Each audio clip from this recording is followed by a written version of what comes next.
Well, then I'm just gonna hit. I'm just gonna hit the go button, and the go button will do its thing, All and right, I'm doing my mental will count now of how long until I see you. and well now I see me, so Oh, oh, that's there you good. are. There I am, and we've got a couple people in chat, or we had a couple people in chat. Is nobody here now? Yeah, everybody left. I don't blame them. I mean, like, let's be Oh, honest. nope, we've got two people responded. We Three. got we got a few people. All right, so I was thinking, I was Oh, it's all the thinking, regulars. Hi oh, guys. that's fine. I mean, it should be the regulars. That's good. It's good that it's the regulars. That's what this was. That was the impetus here. And so I was thinking, well, people kind of filter in. We'll do this inverted rather than talking and then moving on to games. I have something just awful, just awful. And this came up. This came up last stream, and so I don't want to dedicate any kind of dedicated time to this. So, but I figured out how to do it. I figured out how to do this. So, so we're we can stream iOS games. I can Oh, feed iOS great. games I'm to stream, super and so super excited about that. Just yeah, really yeah. exciting. So we found the Let's, oh Freebirds, God, no. baby turkey This is why trouble. you wanted to use OBS, was because you wanted to stream this. I I kind of did, yeah. So uh, just give me a sec to get the sound. Let's no, We're like gonna have just a no. hint of sound, just Oh a God, just a no. tiny hint of sound so that everybody can You hear. you tricked me. I was lured here under the premise of nerdy filmmaker talk, and now And I'm being that's subjected to this. and that's exactly what it's gonna be. But this is movie related because this was a movie. Technically speaking, this was a movie. It was awful, but it was a movie, and it did come out, and humans made it. It doesn't feel like that. It feels I like it don't was made agree. by I don't agree with aliens any who part were of this trying premise. I to. don't think this is nope, nope. You see, So people are agreeing with me. This is terrible. so You're gonna there. scare people off who showed up to talk about filmmaking. They're gonna log in. They're gonna click their alert from Folding Ideas is live. Yeah, They'll be like, oh, they're awesome! gonna This is cool. awesome, There's and a they're gonna filmmaking find stream, they're and they're gonna gonna find tap turkey it, and then they're trouble. gonna see these horrifying human-eyed peep monstrosities. Yeah, yeah, it is horrifying. Now this is particularly bad. We did not actually appreciate how bad these could get. Like we spent all this time talking. It's like, oh well, they moved over to mobile. All of these tie-in games are mobile now, and we really did not appreciate just how like awful they could be. So a vast majority of them I've discovered are just match 3, Bejeweled clones.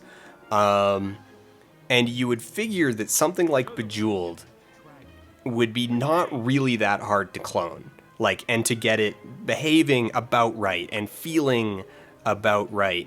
But in this case, like, it feels just so awful. Like the response, the responsiveness of it is terrible. And if anything's happening, like, it locks you out of entering inputs until a good solid like half second after everything else stops moving.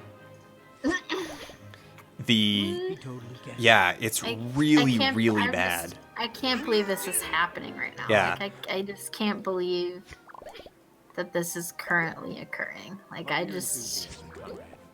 Well, I and just, now at I've least got I them can't turned hear it. down. I'm grateful Yeah, for you that. can't hear it, but I everybody can't else hear can this, you kind of guys. hear it. Everyone else, you can. Although I did hear what it sounds like because of your terrible uh, tweet thereof.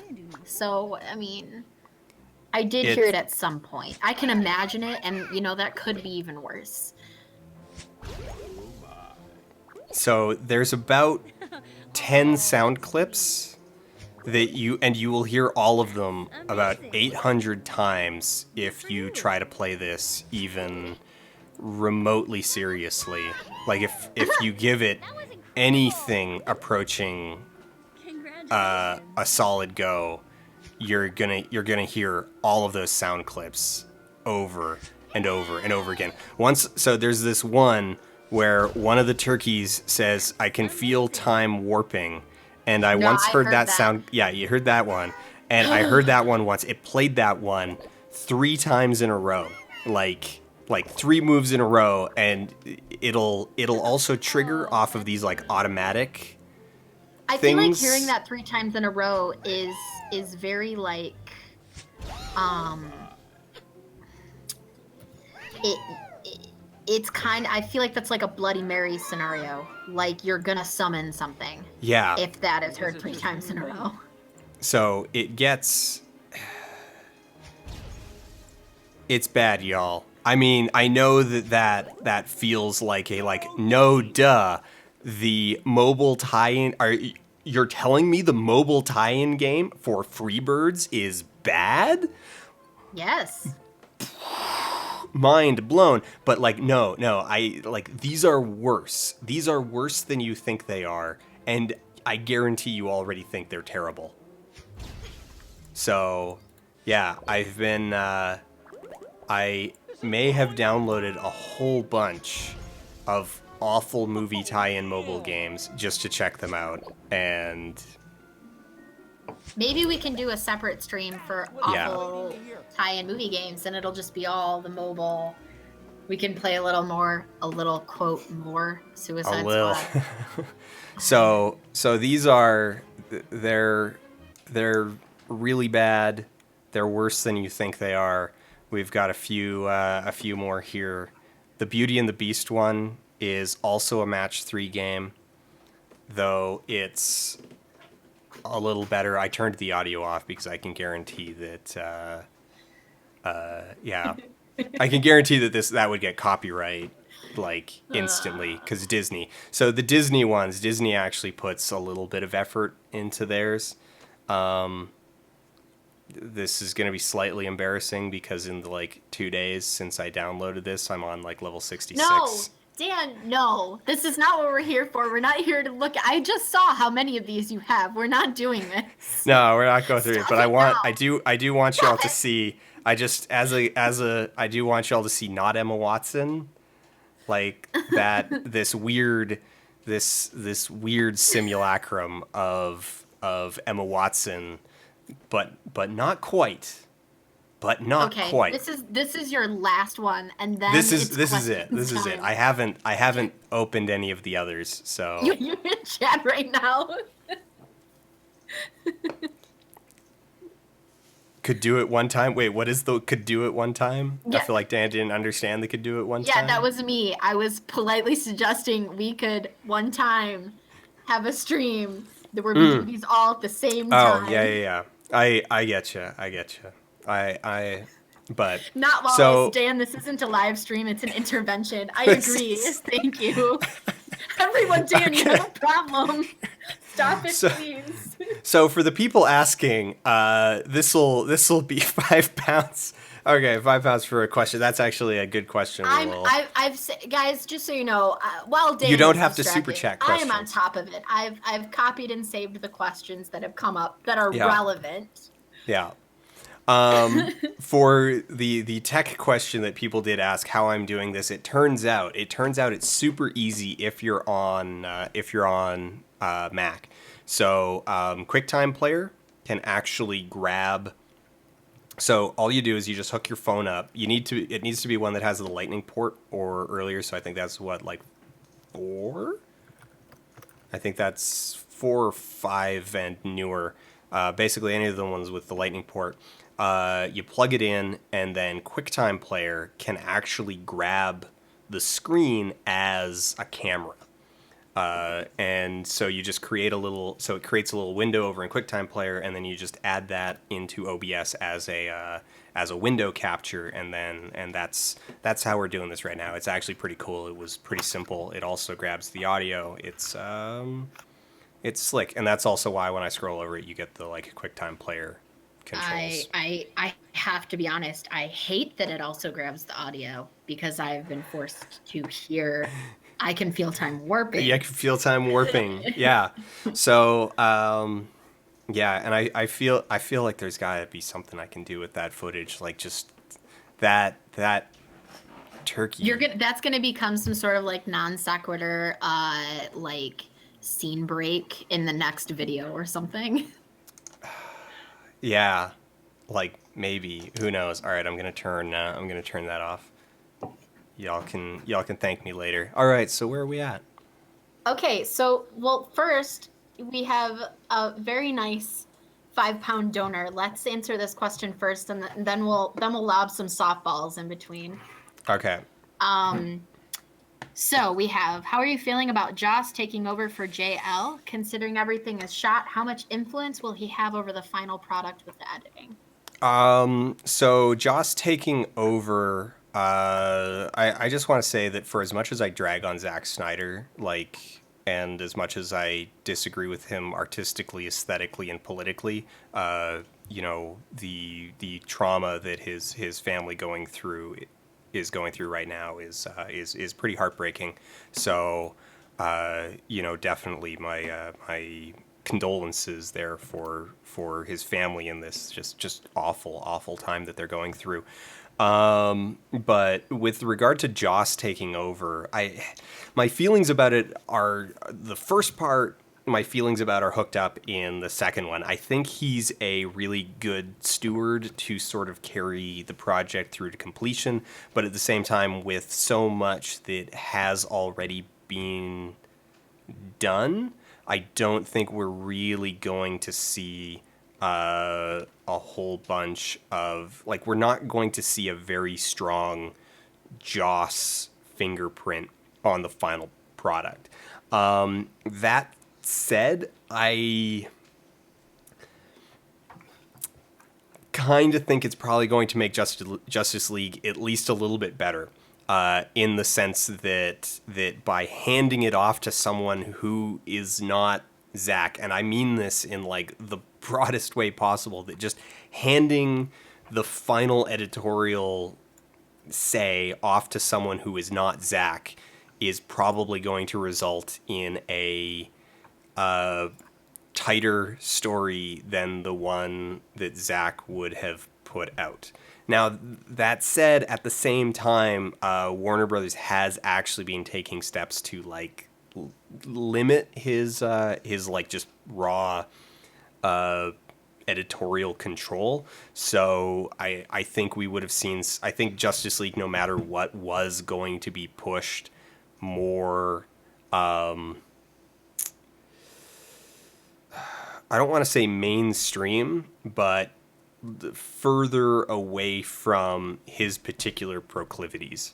Um, it's still like just based off of the script and the source material, it's still going to definitely be a Zack Snyder film. Like that is unavoidable. But I think the decision of like which cuts are made where will be more aggressive than they would be if it were just Zach.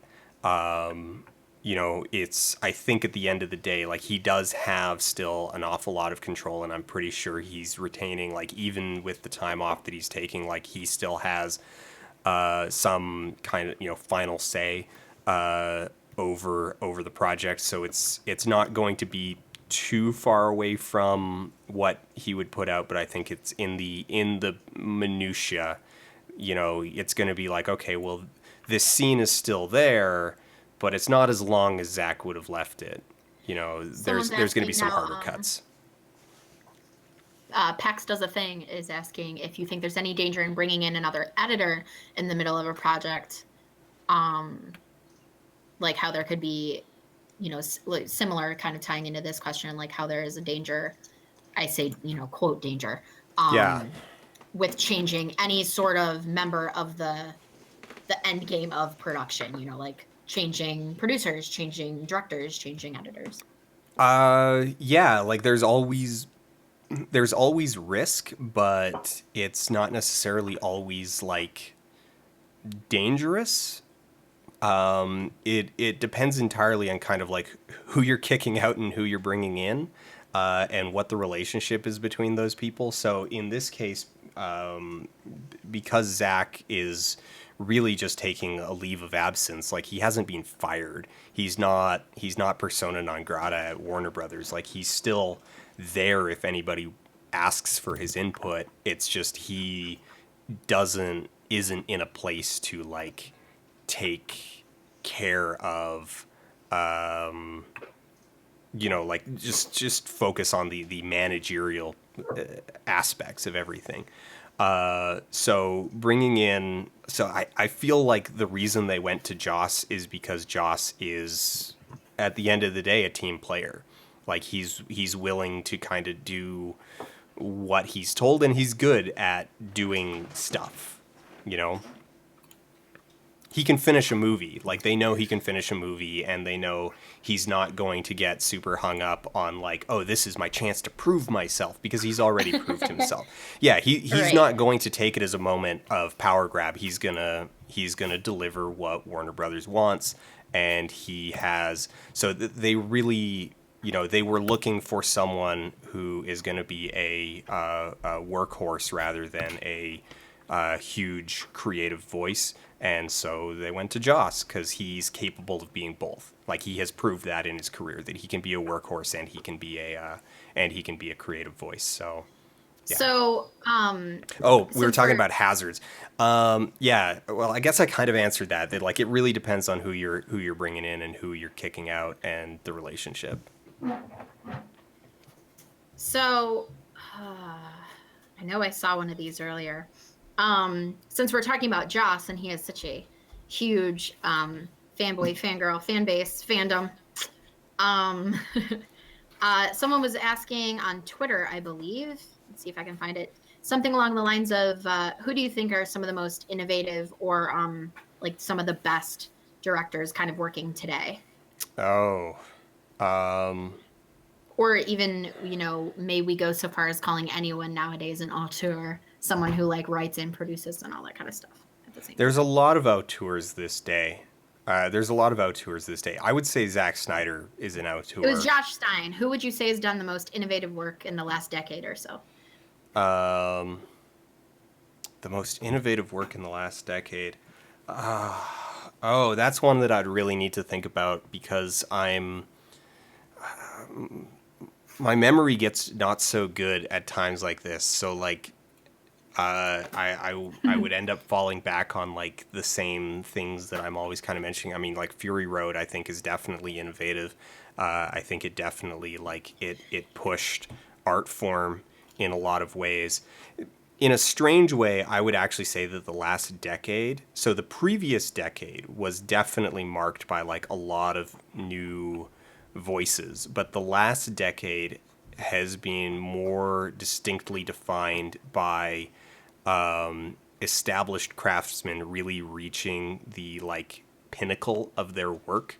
So Mad Max being a great example of this, that everybody involved in that has been in the biz for like years or decades, and it's really just them like, I don't want to say hitting their stride. It's them like creating their masterpiece. And you've got like uh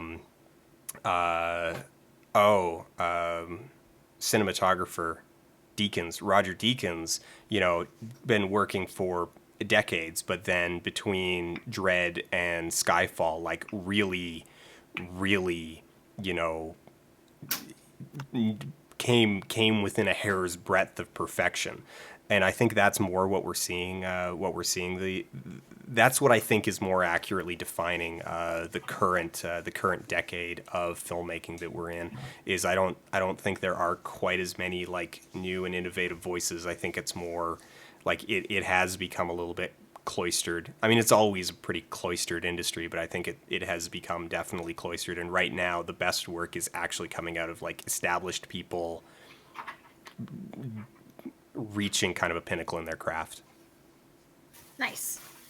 Let's see. Let's do some random lowball ones here. Boretis asked, "Did anyone mention the Red Letter Media thing? Giving you a shout out yet?" Oh wait, they did? Or Oh, so you oh didn't even Jay, no no know. no no no no no. I know what you're talking about now. I thought or there might be a different one, but I know that one of dang it, now I'm completely spacing on his name. Oh, that feels so embarrassing. I can see his Oh, user I'm so profile. sorry. He's the bald I thought guy. this would be an easy one, and now I've made you It feel like an is. No, no, ass. no. So one of the now I don't know if there is a another one, but yeah, a couple of the Red Letter Media guys have yeah, Jack. Okay, yeah, Jack. Jack did a shout out on Twitter, and I guess he also did one on Pre-Rec. And no, that was pretty cool. Yeah, we've chatted back and forth on Twitter a couple times now. That's awesome. I heard nothing about this, so that was news to me as well. So that was cool. Um, Nicholas Viaspoli asks, "What's the best movie you've seen in theaters so far this year?" I'm gonna go with like, let's do calendar year, and then also like the last 12 months. Calendar year. What have I seen in theaters this calendar year? Just a sec. I'm gonna have to pull up Box Office Mojo.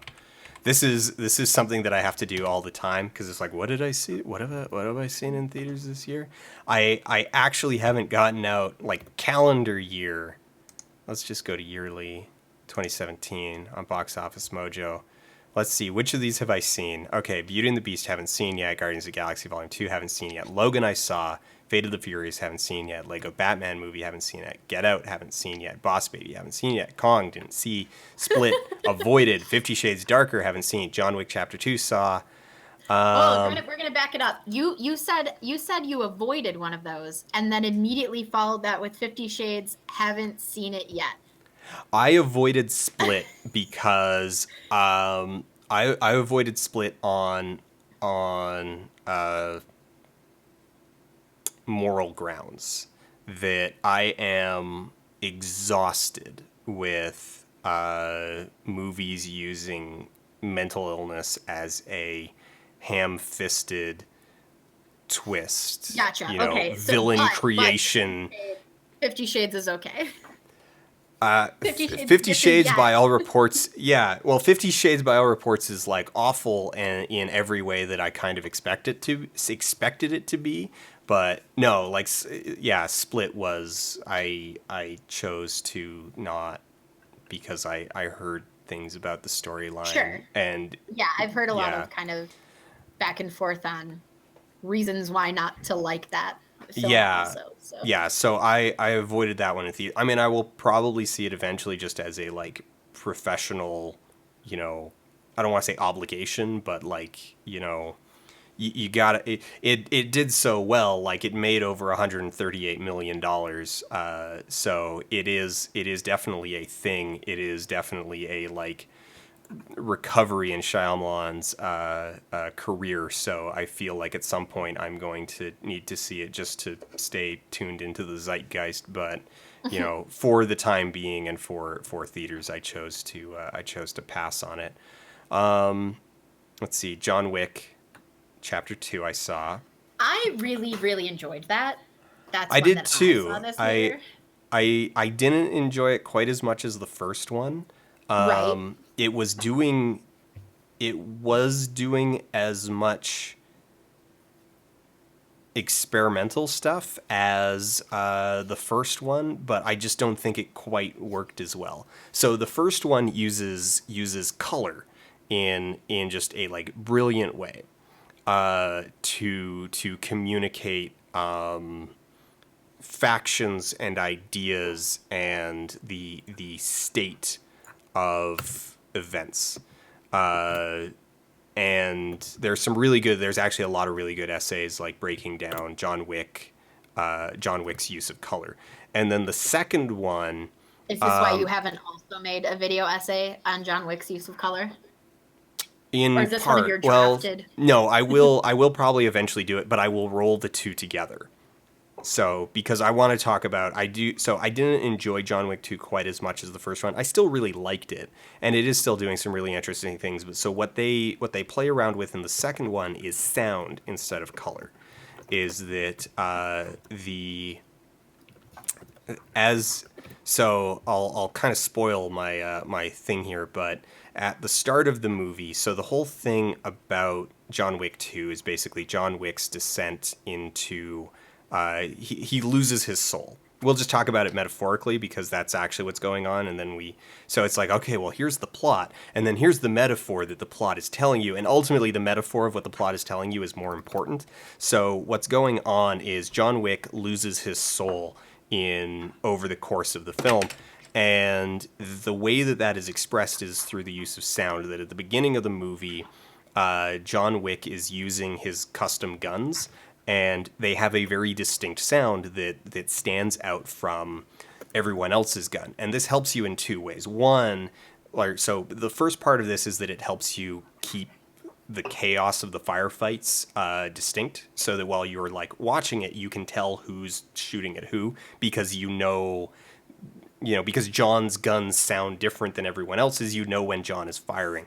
But then over the course of the movie, he loses his guns and he has to start using the same guns as everyone else, and he starts having to like take guns from the people that he's fighting, and so now his gunshots sound the same as everyone else's, and so metaphorically, it is this descent into John losing his soul and becoming the thing that he is fighting, and it is not nearly as so that sounds like it's like, oh, well, this is a deep read, but everything else in the movie also tells you that exact same metaphor in a very I don't want to say heavy-handed, but like it's not hiding anything. It is very open with its subtext. And yeah, so So Alien Covenant I saw. I'm still going down this list of like yeah, what I've seen, and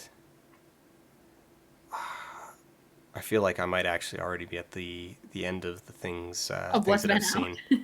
Well, not of what's been out, but like of what I've actually seen here.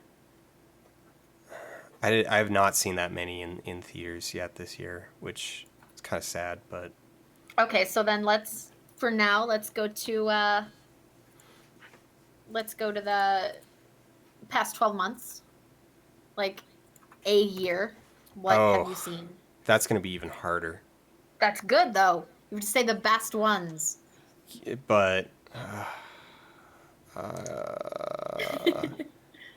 um,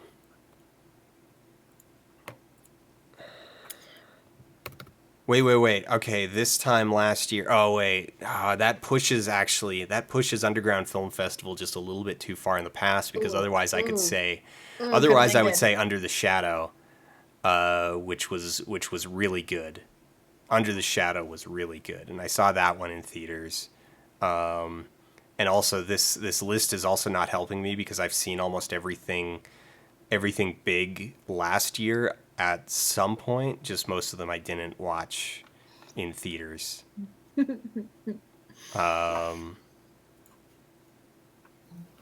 And I don't Okay, have a yeah.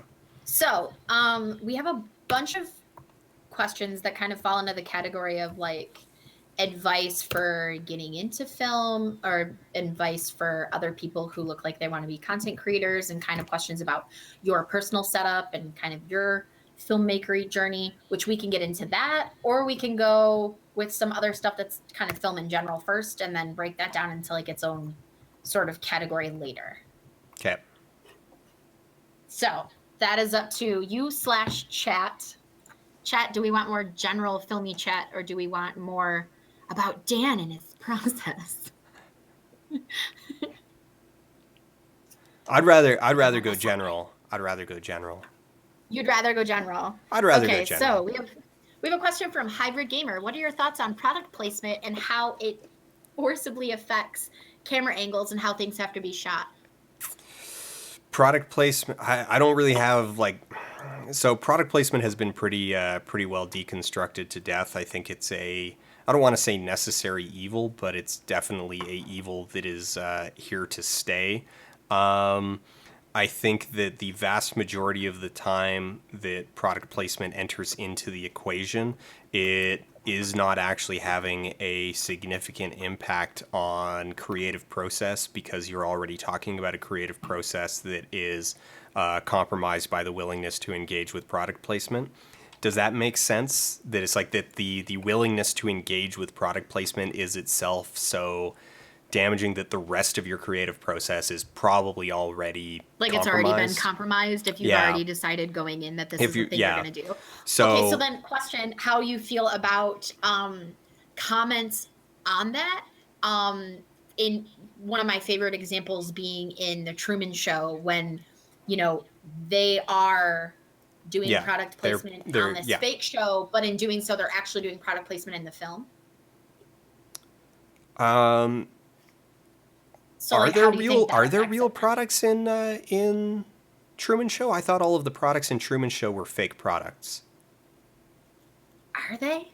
I think they're all Are they, fake Chet? products. It's been Oh man, I feel like it's been like a I decade swear, since I like saw it. the one So I'm thinking of the most is his best friend drinking like a beer on the docks, and I felt like that was a real beer brand. But I haven't rewatched it in several years, so now um I can't remember. Now you've thrown me off, Dan.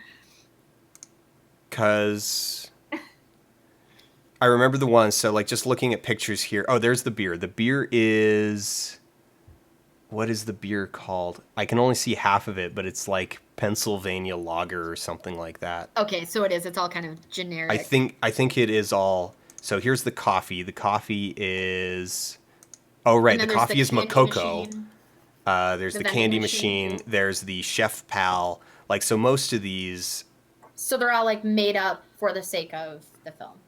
these all seem to be. I mean, there might have been a couple real ones in there, but all of the ones that I'm finding pictures of are fake products. Okay, so then other branding placement quintessential example then is Josie and the Pussycats, Um, which my actually okay is okay part of the message of the movie, I yeah, think. Wayne's So World. like, I'm gonna bypass oh, go for it. Josie and the Pussycats and actually use Wayne's World as an example. I think Wayne's World is one of the great examples because they have this whole segment where they mock product placement as a concept, but every single product that they use to mock product placement is a real product. And so it's real product placement. Like making fun of Pizza Hut in a segment about product placement is still product placing Pizza Hut. Especially since they're not like straight up dragging these brands, like they're just doing a wink wink nod like, "Hey, it's product placement." But it is product placement. Like it's so this creates a interesting situation where I don't think there is any clean answer because on one hand, Wayne's World still got production money from all of those brands in order to have that placement. And on one hand, while they are making a joke at the expense of the idea of product placement, they are also simultaneously placing all of these brands in a very good light by associating them with various qualities and values. So they're saying that Pizza Hut, like here's the value relationship that is created by Pizza Hut allowing themselves to be made fun of, is that hey, we are a fun-loving brand that is willing to take the piss out of ourselves, you know. But at the same time, that image is a construct of advertising that they bought. So Right. And so I I feel like think it but at the like same you're time still so I mean, you're still doing it. Like even if yeah, yeah, you're right. I mean, ironic you're product still placement is doing the still placement. product placement. Like unless you actually use a fake brand, ironic like unless you use a fake brand or you're willing to just straight up be like awful to the brand and like just ruin their brand identity to the point that it's like, oh, they probably did not actually give you permission for this because this is now this is no longer product placement. This is now criticism and satire. Like until you hit that point, like ironic, product placement is still product placement. But at the same time, like if product placement is the difference between getting your movie made and not getting it made, maybe that's a compromise you need to make. And I'm gonna say that particularly for independent people, like don't you need to make that decision, and you need to make that decision about how it applies to the work that you're doing. Like if you're working on your art baby, maybe yeah, you really do want to take a principled stand. But if you're working on like, hey, we just want to kind of make a like low budget action thriller, and because we just kind of want something for people to go see in the summer and have a kick-ass time, and they go with the date and maybe get laid, like yeah, sure, if getting that made means cutting a deal with Budweiser, do it, man. Make your movie. So, Livid Jellyfish is now asking, so if you take this all the way down Marxist Street, can art ever be fully untainted by the source of its funding? I mean, No, obviously it can't. that's Like, I mean, yeah. that's the reality of it. And so this is hence my What? previous answer. So then Like, where do you- that where is do the you, reality you live in. And so Wait. if you need to embrace your if embracing your reality is the difference between your art being made and it not being made, you know what? I'm not gonna like bag on anyone who chooses to have their art made rather than not. Right. I think that, where was I just gonna go? Totally blinked out on myself. Oh, okay. I was gonna, just riffing off of this. So, what do you think is, if any, difference between like patronage and, what has become straight up product placement or corporate funded things? What's the difference? Yeah, so like what's the I difference don't. between the church hiring? Yeah, I don't think there is a difference. If you drill all the way down, there really ultimately kind of isn't a difference in influences and process, but there is, I think, a difference in end product. One of the things that I will say about more specific patronage is that you end up with a much more chaotic relationship. Like that the differences, it's a more personal relationship, and so the differences in the specific pressures that you're going to deal with are going to be a lot more variable than they are under a corporate relationship. Because a corporate relationship, even if you're dealing with a chill brand versus a unchill brand, like there's still a brand, and brands are going to behave within a pretty bounded set. Whereas if you're dealing with a single patron, it's going to be all over the place because it's going to be subject to the extremes of individual temperament. And so you're going to get everything from like, nah man, I just want to see art, you just go make your thing, to like, no, you are going to make something, and it's going to be about the Tudors, and it's going to make the Tudor reign look good and legitimate and eternal, and it's going to reflect on the glory of the Tudor family and their eternal claim to the throne. You're going to get both extremes. And you're going to get a much wider extreme than you are in a corporate relationship. I think that's the difference. But the microcosmic kind of influences of like, okay, well, if you have a patron, whether that is a corporation or an individual or a church or whatever, there will be just always that passive pressure to make them happy.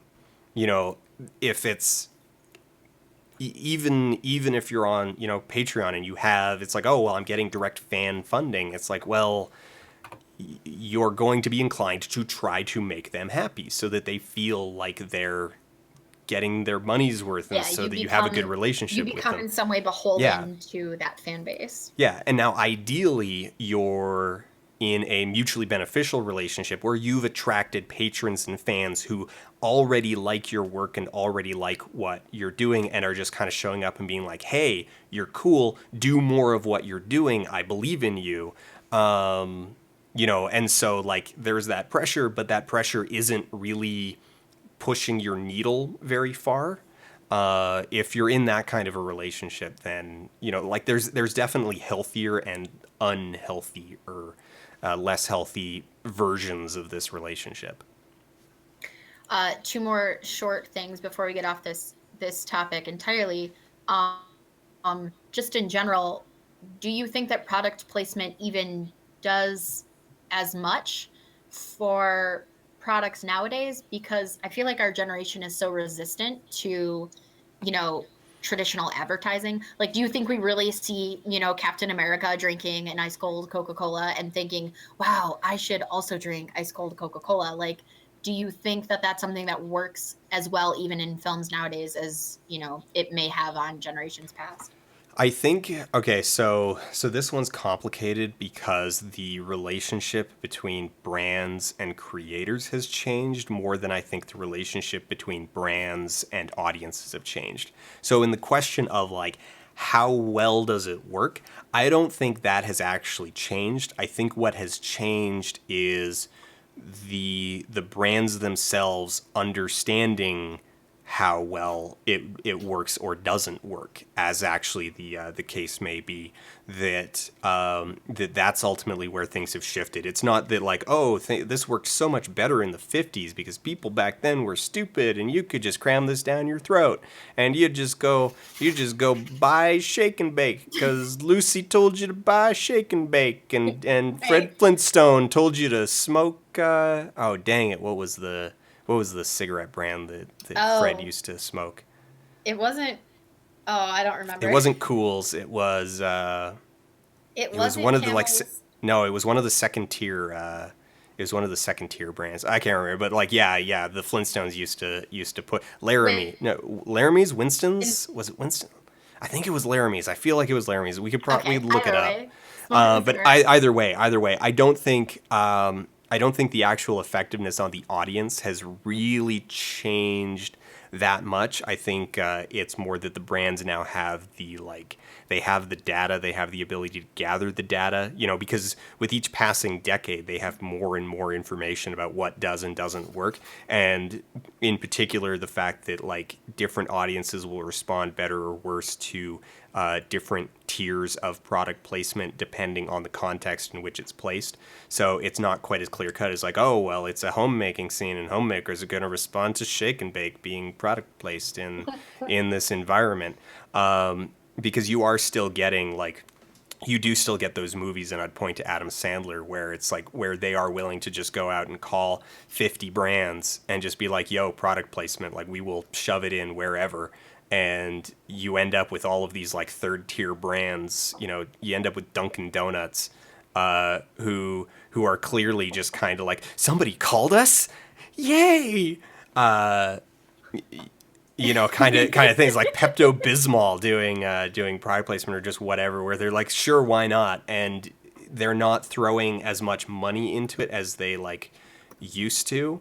Especially back in the soap days. But I think that largely comes down to like changes in the body of information, because each decade gives them more information to base their decisions off of. Because you're still seeing like a lot of product placement in specific contexts. So luxury cars get a lot of product placement because they benefit from broad image building type product placement, whereas things that are like small consumer products tend to get less, because we've discovered that consumer product placement doesn't work so great.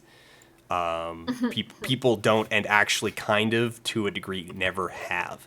So it's all very, the vast majority of product placement these days is image focused. So it's luxury cars, it's alcohol, it's Coke. It's things. It's brands that are already like super popular. For the most part, it's brands that are already super popular, and they just want to keep themselves in a cultural position of coolness. Beats by Dre. Luxury goods, Rolex, so on and so forth.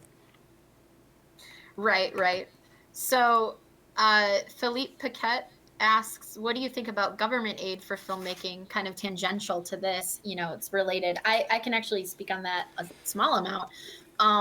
The government it depends on what you meant by that, Philippe. Like, there's a difference between like, in France or somewhere where they have these art programs set up to like help fund films to be made. And what I think you were referring to, which is like government agencies, like say the Navy or the Army, giving aid to films that portray those, like say a war film or something. So No, sorry, I'm Oh, is just it busy Philippe kicking. Paquet? No, I'm My busy. bad. Sorry, I'm slightly distracted because I'm busy kicking Hans Landa out of the chat because, like, hey, just general word. If you're gonna show up with a handle uh, from a famous Nazi pop culture or reel, you're gone. Just Oh, you know, yeah. Ian change it will before you recognize post. you right off the Yeah, bat and kick you right yeah, out. yeah. So everybody who thinks that they're like witty by being by naming themselves after famous Nazis, famous pop culture Nazis, famous real Nazis. Nah, we're not having that. So, yeah, I can say that, oh, okay. So So on Philippe, my like, well, okay, just can I? Sorry, no, go ahead. I I was don't want just to going to say that interject, Philippe but corrected and said it is about art grants more so than what I was thinking they meant by saying yeah. like government agencies. Okay, yeah. So But art grants. continue I think your I actually think that art grants in particular are one of the purest sources of funding that you can get these days.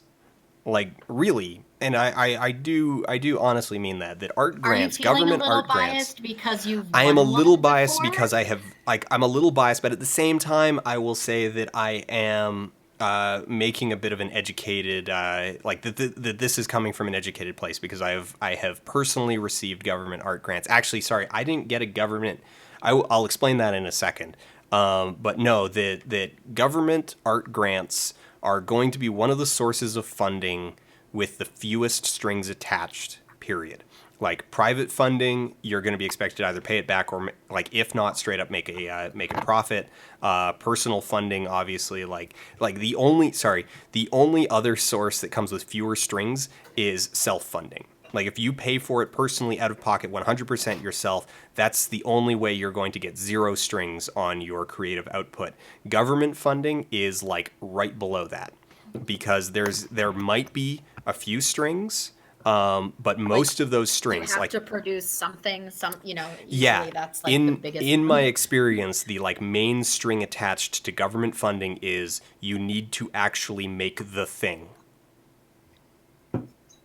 So that it gets they're pretty wide open. They do tend to be pretty wide open. There are times where you can kind of get into like maybe edge cases, and it depends on which specific kind of program or agency you do end up getting the grant through, and maybe they do have specific expectations. But even then, they tend to be really upfront about what their expectations are.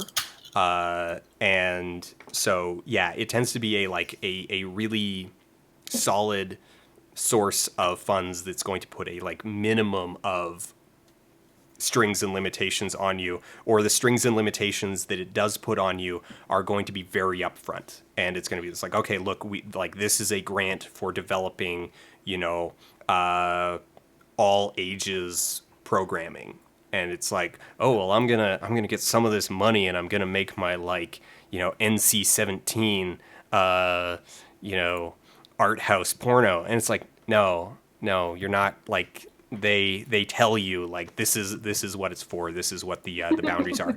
So You're like, no, there are rules. there are rules, but like There's just a few they're rules. yeah, but they don't sneak up on you with the rules. They tell you pretty straightforward what they are. So the grant that I got was Right, not a some of government this. grant per se. Like it, so in Canada, how they manage, like how they handle it, or there's a couple different ways that they handle these government grants, and one is like the normal pipeline of like, okay, the government has a bunch of money, and then they decide, like they have a series of panels and judges and review processes, and you put in applications, and then they hand out the money, they disperse the money directly.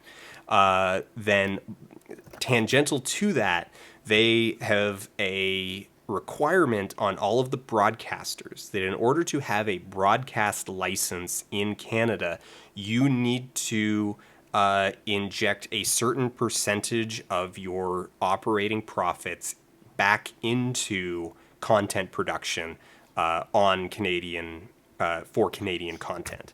And so that was the process. That was where I got my grant from. Is that TELUS is one of the broadcasters, and they one of their ways of dispersing production funds, government mandated production funds, is a program called Story Hive, which focuses mainly on creating shorts, music videos, and mini documentaries. And so that was where, so it was government mandated, but it was dispersed through one of the broadcasters. And so with that, there were a lot more strings attached than if it had been just through like the Canadian Foundation for the Arts or the NFB. But they're, once again, they were very upfront with it. Like they told us straight away, like, okay, here's your operating limits. Like it needs to be something that can be like it needs to meet broadcast standards. It needs to like fall within these boundaries. It needs to meet the following technical specifications, and yeah, so that was also a pretty good source of funds, and they are like they're upfront with their limitations, but they're also pretty flexible. But then you've got others like the Shaw Rocket Fund, which is like almost expressly for like, okay, family friendly programming. And if you have an eye, like in the great, it can be a little disappointing if you've got something that's like really out there. It can be a little disappointing that it's like hard to like come up with money for something that is kind of like really weird and edgy and, you know, kind of pushing the boundaries. But if you do have an idea that like, hey, I want to make, you know, family friendly programming, then it's like, hey, there are really straightforward means to like get money to have that thing made. So. And what exactly did you make? Shameless plug it. Shameless plug. Oh man, that's a weird shameless plug because I haven't actually plugged it in a while. I don't know. It's kind of just Is done. it on your like channel? No, it's not on my channel. It's still on. It's on TELUS's channel. It's on. I mean, I could have. All right, I could have moved it over, but I didn't. I will screen. I will look up some new questions while you go get the link. Well, I go Let's get the shameless link. plug it. Well, so it's like Yes. okay, so I made a short film called A Red Pill.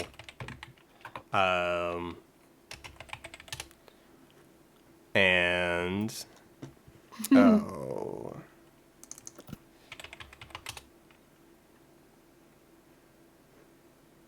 There we go. TELUS Local Optic.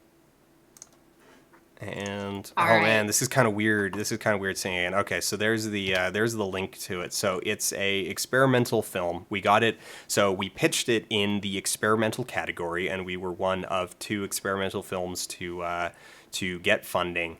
And it was a great experience. It was a lot of fun. It cost $10,000. Actually, like a little bit more than $10,000. Most of that went into paying the crew and renting the location and renting the equipment. So like if you're going to be looking at it, you're going to be like, this cost $10,000. Like we hope we put every penny on screen. We tried to put every penny on screen, but the vast majority of those pennies is the location and the crew and stuff I'm like that. Still And we disappointed actually that none of those pennies went to purchasing a prop replica of Frostmourne, which I could then steal from set afterwards. I thought about it. I was like a hair's breadth away from buying one, but we did not have the like 100. I think I found one for like $150, but like I didn't have that left in the budget. It was like, all right, do I want that Frostmourne or do I want to buy food for the crew? Do I want to feed the crew? Ooh, Like okay, all right. Craft services was a better bet. I will craft forgive you. I services didn't was a know better that's what it bet. went with instead. Yeah, I mean, so that was kind of it. But now, if you want a like more in-depth breakdown, let's see. Is this the? So just so you guys know, while he's like, Oh, this is the clicking behind the around. scenes. No, I'm looking for the. We did a Kara, who was my producer. and longtime collaborator. Kara and I did a series of vlogs as we were making it, and one of them actually includes a full budget breakdown as part of it. If you're interested in seeing that, and where is that here? It's going to be just before all this stuff. Scrolling down my own video list. Vlog 7 behind production vlog postmortem. There it is. Yeah. So guys, here's the I'm seeing postmortem. I'm seeing some stuff in chat. Don't just Google or YouTube search a red pill. Like, you probably aren't going to directly find Dan's film. So save the link he sent you and definitely check it out. It's interesting. It is not some kind of narrative. It's very artsy. So go into that with that thought in. Yeah, it is. It definitely qualifies as experimental. We were playing around a lot with soundscape. We did end up hitting a couple last minute production hitches that I still kind of like choke over to this day. That I didn't foresee them coming. Is that where we rented the camera from? So we thought we had an adapter to the lenses that we planned on using, and we didn't discover until the night before that we did not actually, in fact, have the adapter. Like, that the person renting us the camera, it was just a miscommunication. He thought he did have the adapter that we were looking for, but he did have an adapter, but it was a different adapter. It wasn't the one that we all thought it was. Like, so the one we asked for, he's like, oh yeah, I've got that. And then he pulls it out. He's like, yeah, here it is right here. And we're like, no, this actually isn't it. He's like, oh, I misunderstood. And so we wound up in a situation where we weren't able to use the lenses that we intended on using. And so we wound up needing to use a different lens that we made it work, but it was not what we would have liked it to have been. But yeah. Well, I think it turned out great. It did turn out pretty good. Worked really hard to get your grant for it, and Dan doesn't brag, so I brag for him. So thank you for allowing me this pleasure of bragging about Dan with Dan and all of you, because I never get to do that. So, okay, so we've got a couple easy opinions / random things. What are your opinions on Sense8 being canceled? I haven't watched Sense8 yet. I mean, the first season? No, I haven't. Oh gosh, you're just outing yourself today with all these. So here's one of the problems, or one of the challenges, is that the more you work in pop culture, the harder it is to stay up to date on all of the pop culture, and also find time to like watch the stuff that you would like to watch, like purely for entertainment purposes. And like there's just so much out there. And yeah, so this is becoming a bit of Dan watches stuff to stream, because the thing is I know that there's a couple, like, I'm gonna put Sense8 in the same category as like the 100, which is that it's a show that is intensely popular with its own subculture. And so the people who are into it are super into it, and they want everybody to watch it, and they become not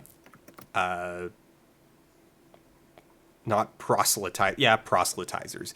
They become proselytizers for their fandom, and that's great. Like, I love seeing that kind of passion, but like, no, I haven't actually watched Sense8 yet. I haven't watched the 100 either. I haven't watched the OA.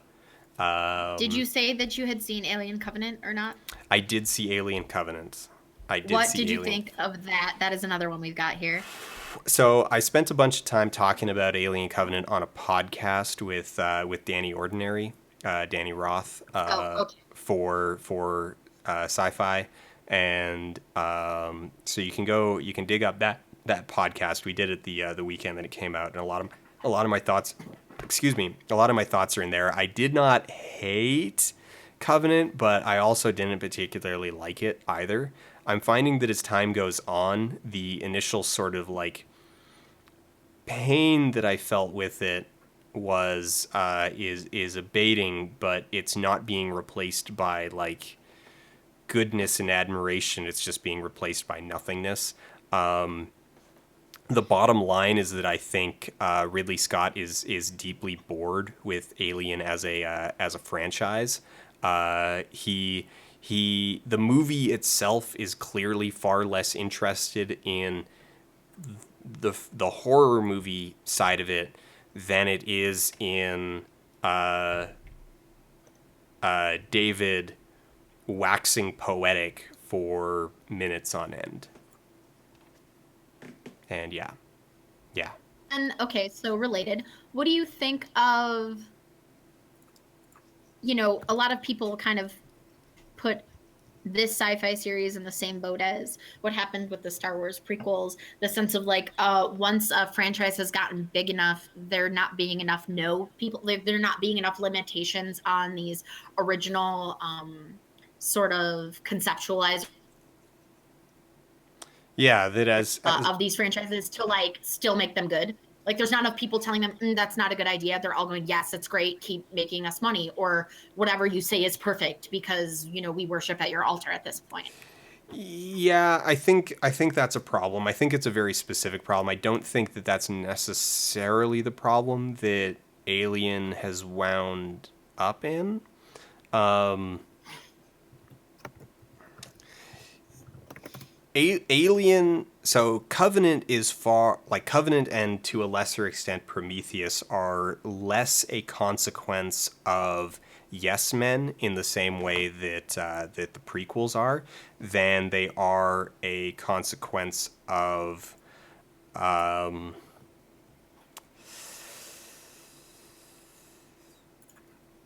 microcosmic editorial control and the peculiarities of what Ridley Scott is interested in with regards to the project. Because the thing is that on paper, everything that Ridley Scott is fascinated with like that he's still fascinated with the franchise are good things. Like they're cool things. Like so, it's like okay, if you write down that it's like all right, Covenant, it is metaphorically about exploring, like it's using the Alien franchise to explore subjects of creation and death and morality and original sin. And it's like, yeah, sure, cool.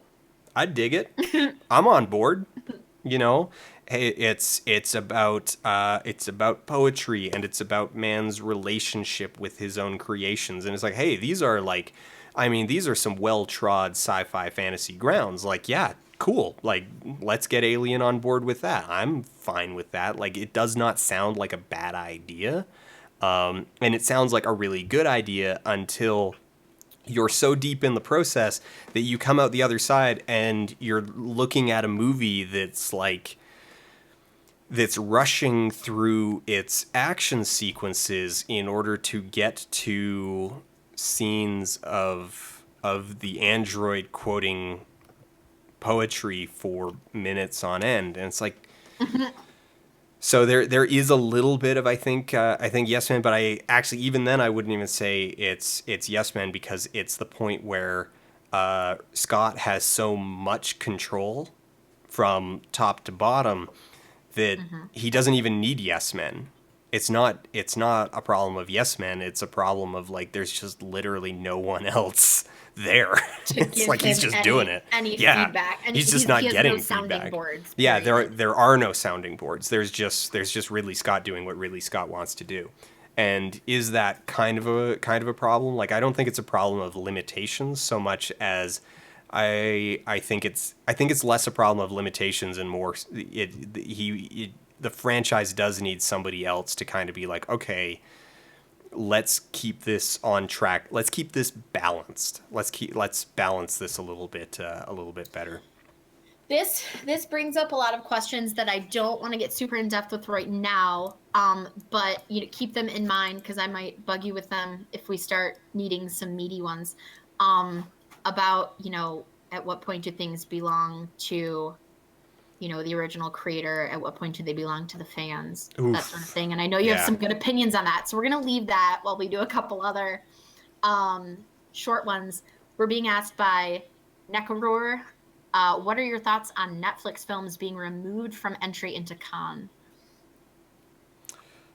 Um, we've talked about this a little bit actually over like we've inadvertently talked about this a little bit over the last Right. few weeks in that this sounds like it's about something philosophical but is ultimately about business.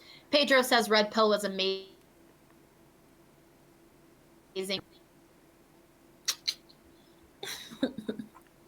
Okay. Sorry, you got super robot there. I think I got Oh, the gist sorry. of what you said. But so um what where was I what was I saying? This is about business. Netflix That this films being removed from yeah. entry. So them being removed from entry into con is not actually about like any sort of philosophical underpinning of the creative process and is about far more mundane business relationships and dick wagging over money. Uh, they tried to pin it as like it's like, oh well, they're bad for theater, but they're not actually bad for theater, and they're not bad for cinema. But they have rubbed people the wrong way. They have rubbed powerful people in production the wrong way by by passively pushing certain types of business decisions. And the specific one that I keep mentioning is that so in order to be a Netflix original, you need to shoot on a 4K or greater native capture, which excludes the most popular production camera on the planet because the most popular production camera, the one that all of the studios love, the one that all of the studio heads, the ones that are made, so all of the studio heads have a long running relationship with the German camera manufacturer Ari, and so the Ari Alexa is the gold standard production camera, period. It is used to shoot the vast majority of Hollywood features. It is used to shoot the majority of Hollywood or New York based television. And it's the go to camera. It's actually what we shot in plain view on.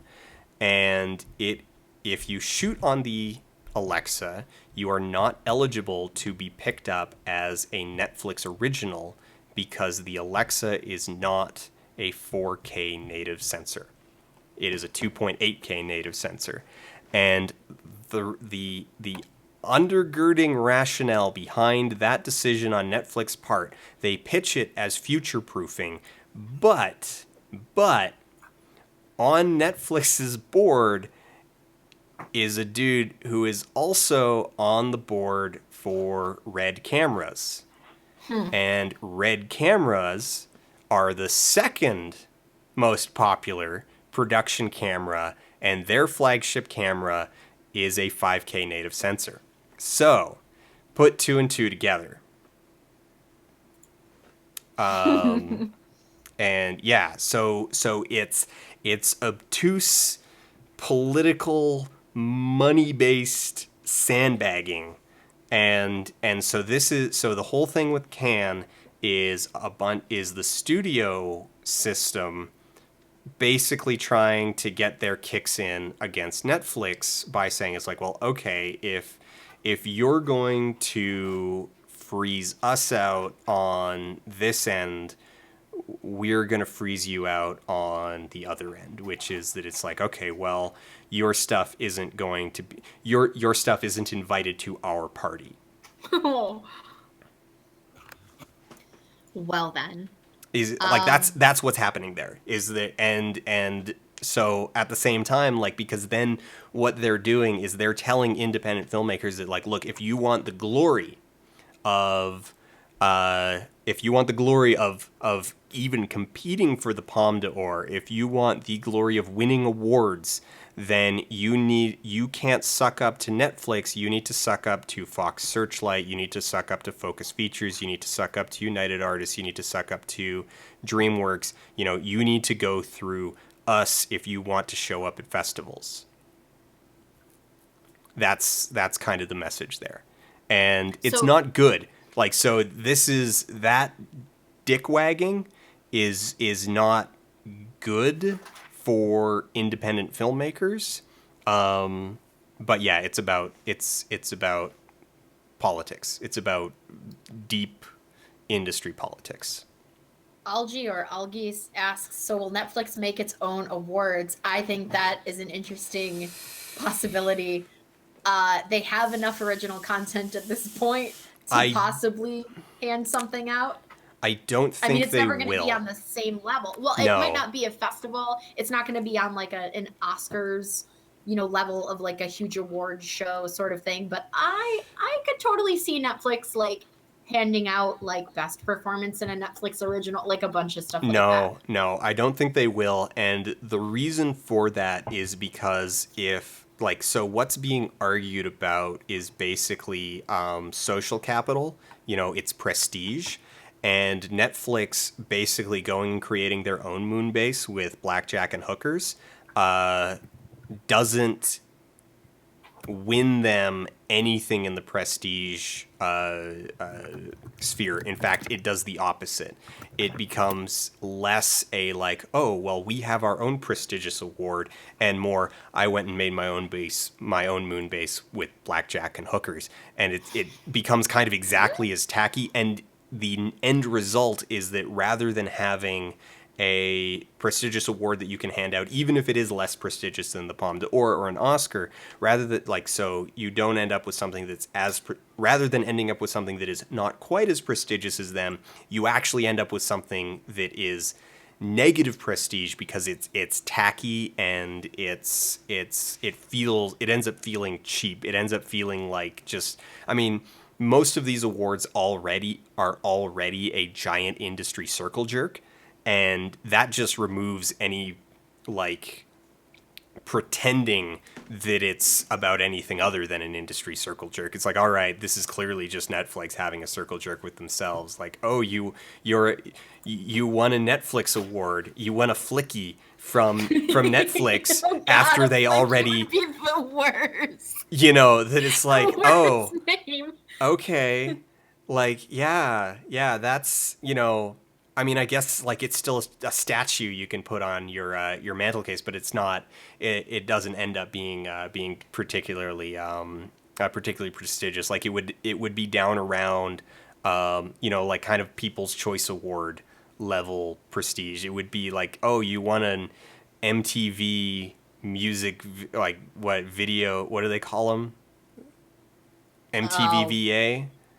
it's whatever they are. It'd be like winning one of those that it's like, okay, cool, I guess, but to their brand as a whole, it would lower it. And the thing is that having kind of this like, weird trashy brand is fine for MTV. Like it goes with the rest of their stuff. Like, hey, we're just kind of pop culture detritus, like whatever.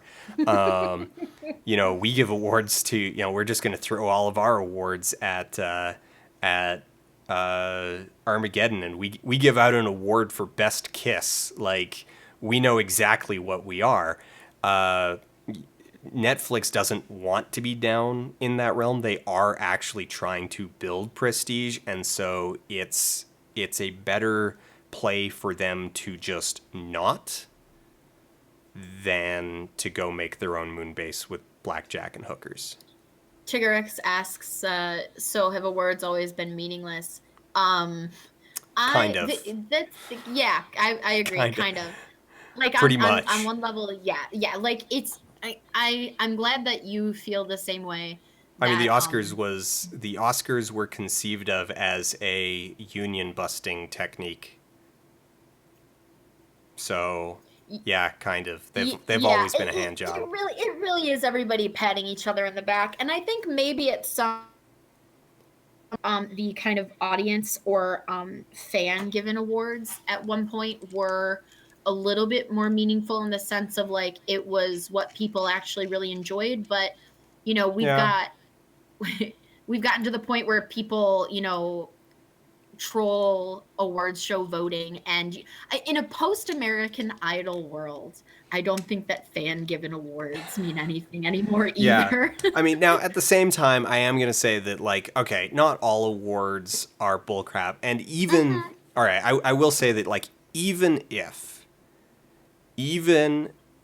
accepting for the fact that most awards are ultimately kind of a just like inner circle back patting, they're still nice to get, and Oh yeah, they like if you were to yeah. be, you know, nominated for one, it's still an honor, and winning one is still a big deal. Like Yeah, it's and still nice generally to speaking, have. It's a even if recognition. there's even if there are a lot of like politics underpinning the Oscars, underpinning Sundance, like even with those political maneuvering, like you are still generally speaking talking about like really worthy pieces of art that are, you know, being recognized. I mean, I think for the most part, like if you look down the list of like best picture Oscar winners, there's a lot of ones that you can contest like maybe weren't the best of the year, but there's only like a tiny handful where you're really going to point at and be like, no, no, that should not, like that is that, like why is that even here? You know, in terms of the winners, like I think, yeah, I think generally speaking, even the like the vast majority of them are still like, okay, that's a worthy film. Like it's still really, like it's still a really good film by made by talented people, even if maybe there was like the King's Speech. The King's Speech is actually a, I would say, is an example of something where I'd say it's like, you know, in retrospect, you go, yeah, not the best of the year, not even necessarily like a great film. There's definitely some fridge stuff there where you like kind of walk away and you go like, I mean, this was still just kind of a like this was still just kind of a fluff job for the aristocracy. But at the same time, like internally, like it's a very well crafted film and it is well made. It has some pretty big historical holes and is a fluff job for the aristocracy. But yeah. Sue's Apocalypse asks, then how the fuck did Suicide Squad of all things get an Oscar while we're on the topic of award shows before we change subjects? What did it get? Was it for costumes? It was the costumes or it wasn't sound design. No, it It wasn't wasn't sound sound. design. But was it makeup? It I think was. it was I think it was makeup. make. Was it? I think it was makeup. Yeah. Costumes Um. or makeup, one of the two. So I don't That's know what the voters were thinking in that regard. Wait, for hair? Someone's saying for hair? I think it was makeup makeup. and hair Makeup and is one hair. thing. Makeup and hair Yeah, is yeah, like they're the same. one. They're the Yeah. same award. I don't. That Here's the one I thing. feel like, okay, so the technical awards are generally like a lot of the main voters don't bother, like they just don't bother even casting a vote for the technical awards. And so the technical awards are overwhelmingly voted on by people who work in that niche of the industry. So I don't know enough about the like internal politics of the hair and makeup departments in Hollywood to tell you if that was them, you know, uh basically Saying giving sorry you had to like, work on this. or no, not saying sorry you needed to work on this, but like giving recognition to a peer that whether or not that was their best work they felt deserved, you know. One at some point for the work they Yeah, had done, much yeah, like say a Leonardo DiCaprio yeah. So I don't finally know if it winning was one for that kind of a arguably not position. his best film. Exactly. So I think it might have been like that would be my suspicion, is that that was the like internal relationship there, but I can't, I it's a hypothesis. Speculation. All right, so who would you say is your favorite director? Asked by Crystal Clear, which is totally ripping off me. I am Crystal Clear / as clear as crystal. What's up? Shout out, because same name. No one ever thought made of it and using thought that of that before phrase me. before. Hey, look, I have as clear as crystal or clear as crystal on almost every social media platform, and they had to spell theirs with two E's, and I'm going to take credit for that. So, Yeah. Sorry, what was the question? I just forgot the generally, question. who's your favorite director? Oh, who is my favorite director? Who is my favorite director? You know what? If we rolled back 10 years, I would say Ridley Scott. But, I mean, the thing is that well, let's see. Is there a movie that he's made in the last decade that I actually liked? I mean, okay. Not as producer. Let's go director. Alien Covenant. Oh wait, no. Okay. I could still defend this, but this has definitely slipped. So overall, I really like Ridley Scott's output, but his ratio of like good stuff to bad stuff to stuff I actually hate has been going up pretty steadily. So, like, Black Hawk Down, I hate. Robin Hood was awful. Prometheus, I just kind of like. A Good Year, what a waste of a movie. American Gangster, really good. Body of Lies, pretty solid. Exodus, Gods and Kings, I've seen that movie twice and I still don't remember it. I never watched that one, but I remember seeing a trailer for it before another movie or a poster and wondering why everybody in it was white Yeah. and then deciding that it was probably not going to be good just on that basis alone. But then here's the wild part of it is there's no consistent pattern because The Martian, I've watched that movie 8 times and I love it. So it's not like there's like, oh, well, here's a point and then it's a downward slide. It's like it's still just all over the place. I mean, Black Hawk Down, I loathe. Matchstick Men was great. Kingdom of Oh, I Heaven loved is Matchstick Men. underrated and weird. A Good I Year is actually own forgettable. Matchstick American Men. Gangster is fantastic. Body of Lies, good. Robin Hood, awful. Prometheus, Is Body of Lies the one complicated. with oh God, what's her name? From Halloween, Jamie Lee Curtis. Is that the one she's in? No. Or am I thinking of something different? You're thinking of something I'm different. thinking It's of, I'm it's thinking of Leonardo something different. DiCaprio and Continue. Russell Crowe Oh, okay, yep. I and know what you're talking about now. Oscar Okay, Isaac. keep going. But yeah, so like that's there is no like consistent pattern. It's not like, well, I like Ridley Scott stuff before 2005. It's like it's all over the place. It's still all over the place. And yeah, I for people in chat who are wondering, yes, I hate Black Hawk Down. I rewatched it a year ago and I hate it.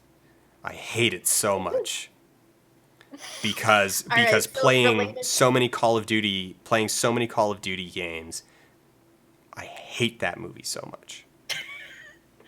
Someone asked, let's see, where did it go?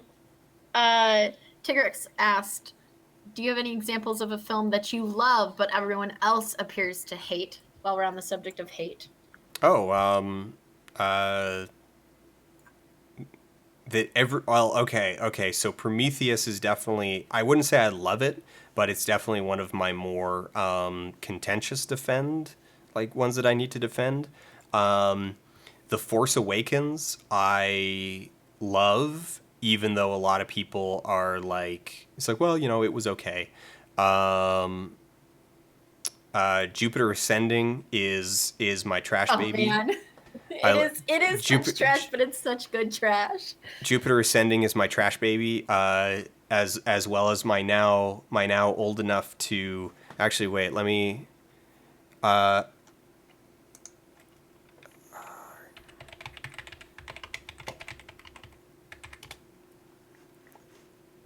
No, not quite. So my old enough to drive trash baby, Chronicles of Riddick, which I feel like at this point has received its due recognition as just like beautiful, beautiful trash. So yeah, no, I've got some stuff in there. All right. Roberto Lai asks, "What's your favorite movie as far as costuming? Is that something you pay a lot of attention to in a movie, It's unless it like stands out so much it's bad, which is what I usually I notice." I notice exceptional costuming. I notice terrible costuming.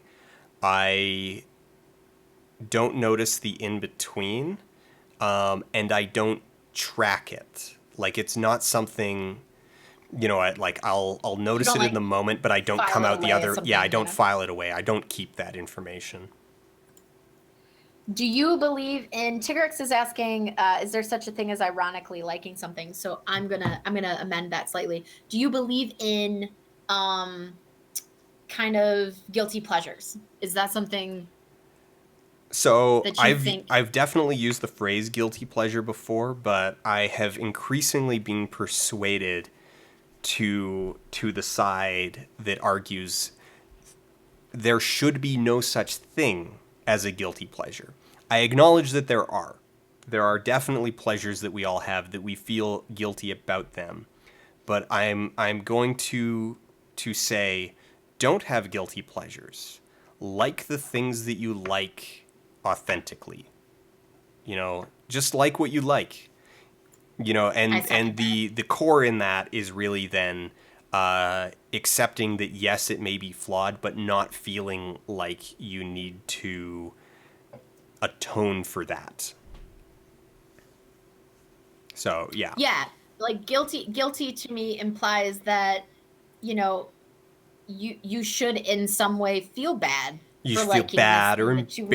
I embarrassed, don't agree with that. and it's like no, you should like. I mean, if you like if you like the anime Claymore, then yeah, you should feel bad about that, but not because it's a guilty pleasure. You should feel bad about that because it's awful and you're a bad person for liking it.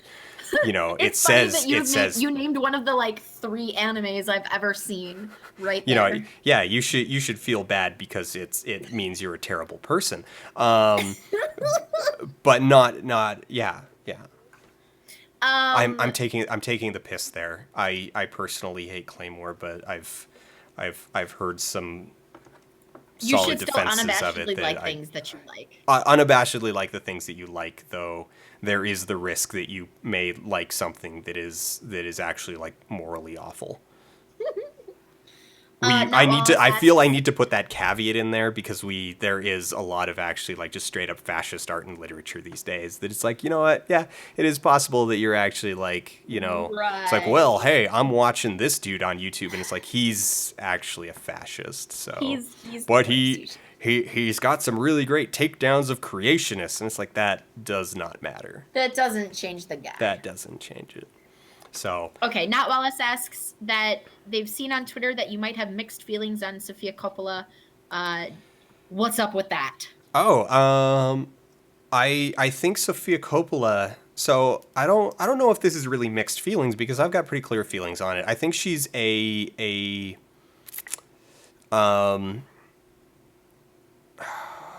what's the words that I'm looking for here? I don't think she is a like brilliant director, but I think she's very talented, and I think she's been getting better. I absolutely adore Lost in Translation, flaws and all. I think Virgin Suicides is a boring, boring movie that you would be tempted to call bad, except it falls into this like curious niche. And the reason I'm not going to say it's bad is because it's in the same kind of niche as like a lot of Jarmusch's work, where the actual act of watching the movie is not particularly entertaining. Like the movie itself is a bit of a slog. It doesn't really grab you. It's not super engaging. But then afterwards, talking about the movie is immensely entertaining. like there is a ton to engage with. So like Virgin Suicides is a great example of a movie that is far more interesting to talk about than to actually watch. But it's worth watching because then you can talk about it. If so, I think a lot of her work ends up falling into that category. So I think she's a talented director. I don't think she's amazing, but I do think she's getting better. I think she had, like so Virgin Suicide showed a lot of promise. Lost in Translation was great. Antoinette was Antoinette. I didn't really like it when it first came out, but I've been persuaded to. I keep meaning to revisit it because I've been persuaded to look at it through the lens of like, well, maybe Antoinette just wasn't for you. And so I keep meaning to go back and rewatch it, but it's not readily available. So that's been a little bit more difficult. But no, I do think she's improving. I've been hearing Wait, like really good things about her recent the stuff. one with Kirsten Dunst, is that her? That's Antoinette, yeah. Okay, Is that called? I It's have called a copy of Antoinette, that. isn't it? I think it's called Marie Antoinette. I think it's the full name. Marie Antoinette. Yeah, but either way. Also, I just realized that when I was looking up from Chronicles from my years of working at Blockbuster, I will mail it to you if you are interested in rewatching it. Well, I mean, I can come up with a I can get a copy. It's not on. I'll need to exert some like effort. Also, I just realized that in my Google search for Chronicles of Riddick to remind, because I was looking up what year it came out, because I was going to make a joke about it being old enough to drink. Right.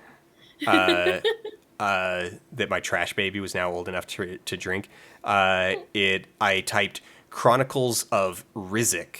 So I'm good with a keyboard. Yeah. So Bed Shaped asked, what do you think of Rian Johnson's work? I'm asking that one purposely because I personally love a lot of Rian Johnson's work. So let's hear the Dan hot take on Rian Johnson. I'll need to remind myself of who that is. Rian Johnson is Looper, Brick, Brothers Bloom. Yeah. I love Brick. Same. And I like Looper. And Brothers Grimm was pretty bad. No, Brothers Bloom. Brothers Grimm is not Rian Johnson. Grimm it was a special thing that was not Rian Johnson. Okay, then all right, I'm gonna pull up his IMDb just to remind myself of like the Brothers Bloom. The Brothers Bloom is one I didn't see that movies. One. I have watched that a million times over. It's one of those few movies that does a really good job talking about storytelling. Yeah. Like that is kind of what it's about, obviously through these conman brothers, but I love it. I think you should definitely check that out. Right. Okay, because they brought him in to direct. I'm remembering this now, and I feel like a bit of a dope for forgetting it. But like, yeah, he's directing Last Jedi, or has already directed Last Jedi. Yes, and I was excited when they announced that. Like, very excited. No, I do really like his work. I need to pull up something real quick here. So yeah, I think he's a good example of. In fact, here's a callback, is that I think a decade ago, when I was saying earlier, we had a lot of really interesting voices, like new voices coming into film, and he would be one of them, because like Brick would be one of my go-to examples with that. And now he's getting a crack at this. I think he'll do a really good job with Last Jedi. I think, between Brick and Looper, he's showed that he can handle a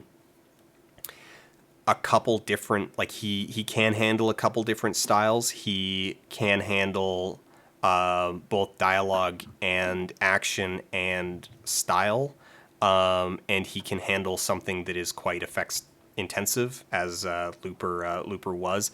But right. I'm also not worried, because for The Force Awakens and Last Jedi, like the thing. So here's what I'm expecting with the new trilogy, is that the new trilogy is, at the end of the day, Kathleen Kennedy's baby. And her voice is like you saw this with The Force Awakens. Is that Kathleen Kennedy is the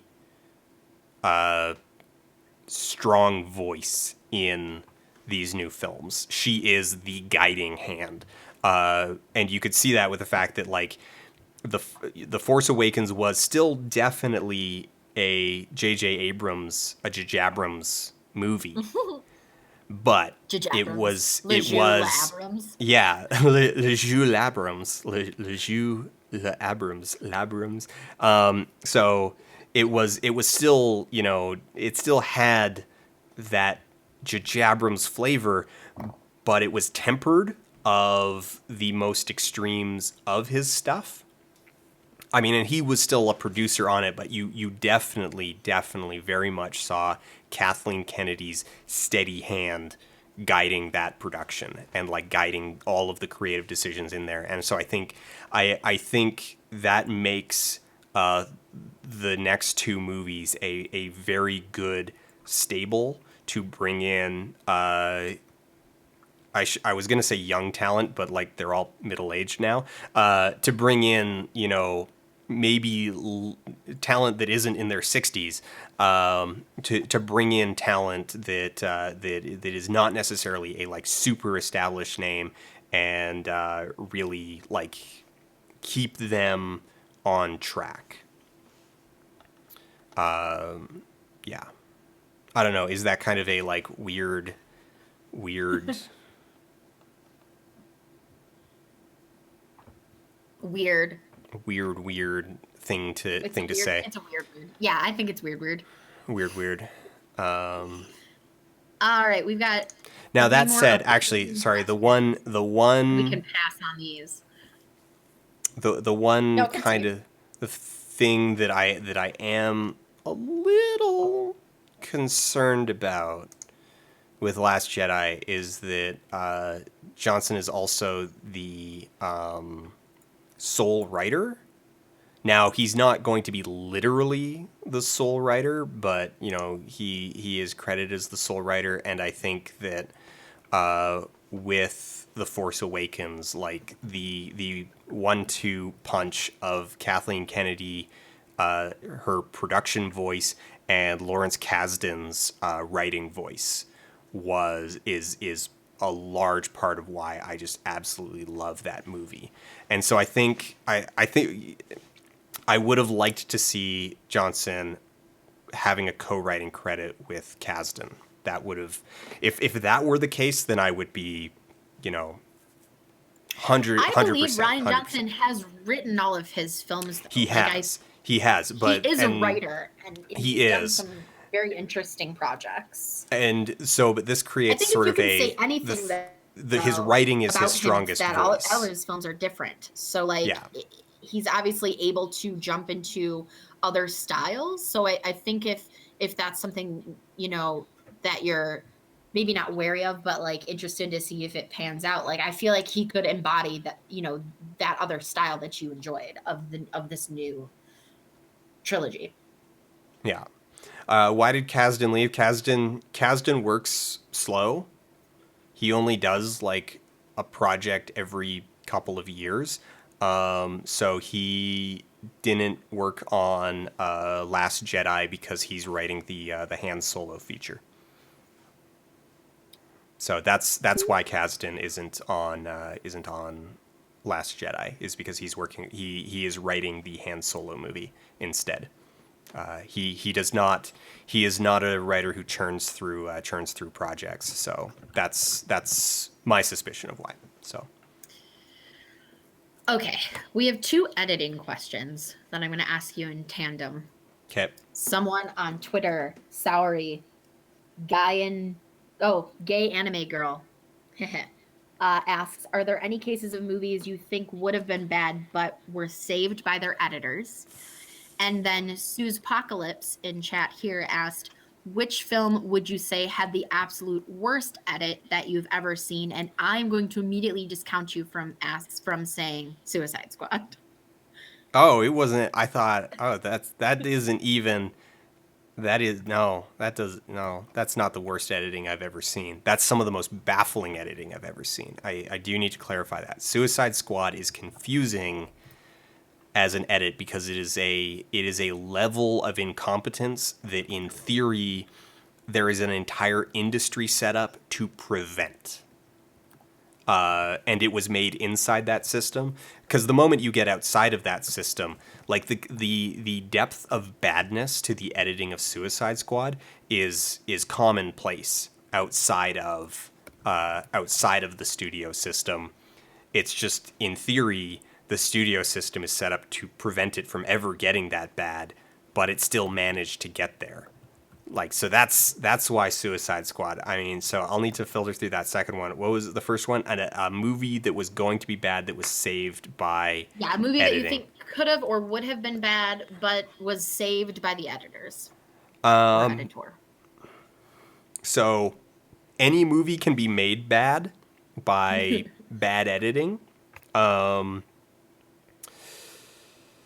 I feel like it's also true that a movie can be saved by editing, but you won't You know. won't know. Yeah. So I'm trying to think. I do know of some examples, and I'm just trying to like dredge them out of my memory of like a good example of a movie that was like set to be a train wreck, and then the edit kind of pulled it through.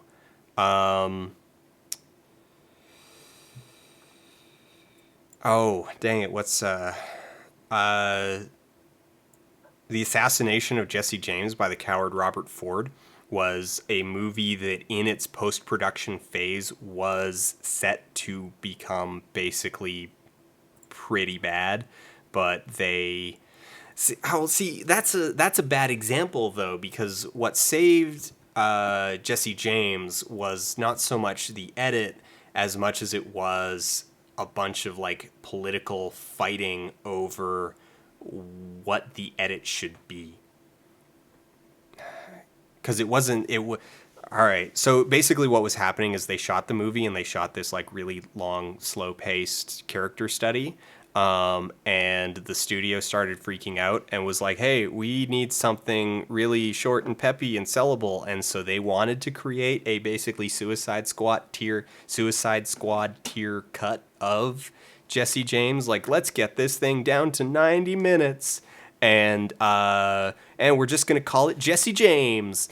And there was a lot of political fighting internally about that, and the side that won, Brad Pitt, ultimately won, and they were able to put it out as the epic film, The Assassination of Jesse James by the coward Robert Ford, and it is great. It is a fantastic film, and no one saw it because it's a super long edit with a really pretentious name. Like, the exact disaster that the studio was worried about happened. So it's kind. I don't know if. I mean, it was a lot of Pitt's own money that was on the line, so like I don't exactly feel bad for him, but I still kind of feel bad. Like, I mean, especially like I also have a personal tie to that movie because it was shot here in Calgary, so yeah, yeah. But there's Exasperated sighs from Dan, the stream.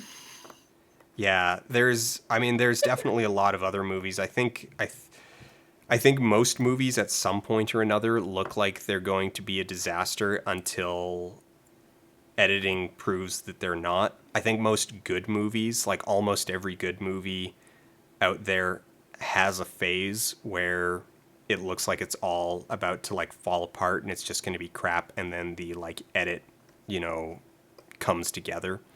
But it's hard to tell. I'm gonna try to think of some other ones that I know of that like where we've heard the kind of inside baseball stories about how like, oh man, the first cut was just a disaster, but then and yeah. What was the second question? Uh, the second question was, you already kind of tried to answer it. It was, what film do you think had the worst editing Oh, that what you've film had seen? the worst Not editing that I've Suicide seen? Squad. Not Suicide Squad. Um, Okay, so the challenge here is that do I go with a movie that like the worst movie that I've actually like ever properly seen, or like the worst editing that I've ever properly seen in something that was claiming to be a movie, then it's probably Sarkeesian Effect. Oh, But if we jeez. disqualify things that are just, Let's like go you're with gonna like like, because this is a the thing is you, studio feature. yeah, or something that at least got theatrical. Yeah, theatrical release at least. Ultraviolet, Oh, jeez. probably Ultraviolet. Like it, yeah, okay. Because so ignoring things that were released on YouTube, so no loose change, no Sarkeesian Effect, Ultraviolet, or nothing. We're also gonna like no Birdemics, no The Room, no nothing that like, you know, technically got a only films that actually got an honest wide release of like 1,500 screens or more, and it's probably Ultraviolet, I would say, because that movie is just incomprehensibly bad. Yeah, I remember almost nothing about that film, and I think that speaks to its goodness. Its I goodliness. I have seen it a lot of times. Like I Oh have gone no. back to rewatch it at least once a year. Like I subject people to that. If you come over to my place, I'm probably going to force you to watch Ultraviolet at some point. And guys in chat, this is why I've never been to Dan's house. Now you Yeah. know. Yeah, Now you know so why. it's special in that like you can watch it and then at the end be like, "Okay, so what was the plot?" And it'll be a room full of people. I I don't I don't know.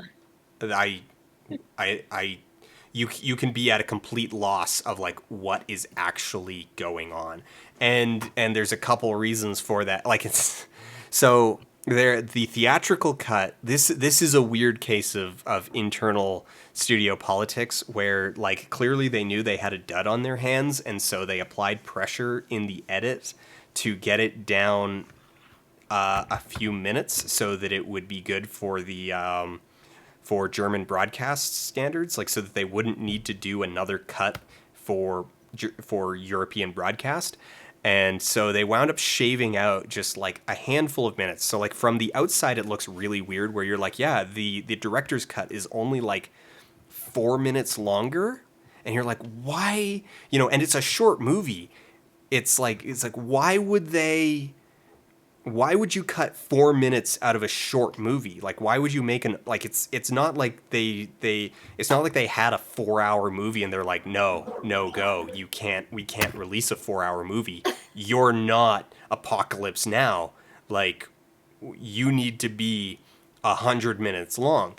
It was under 100 minutes. It was like 90. It was like 93 minutes, and they cut it down to 89 or something like that. Like I'm hazy on the exact numbers, but like it was literally just like a handful of minutes, and you're like, you're not a long movie.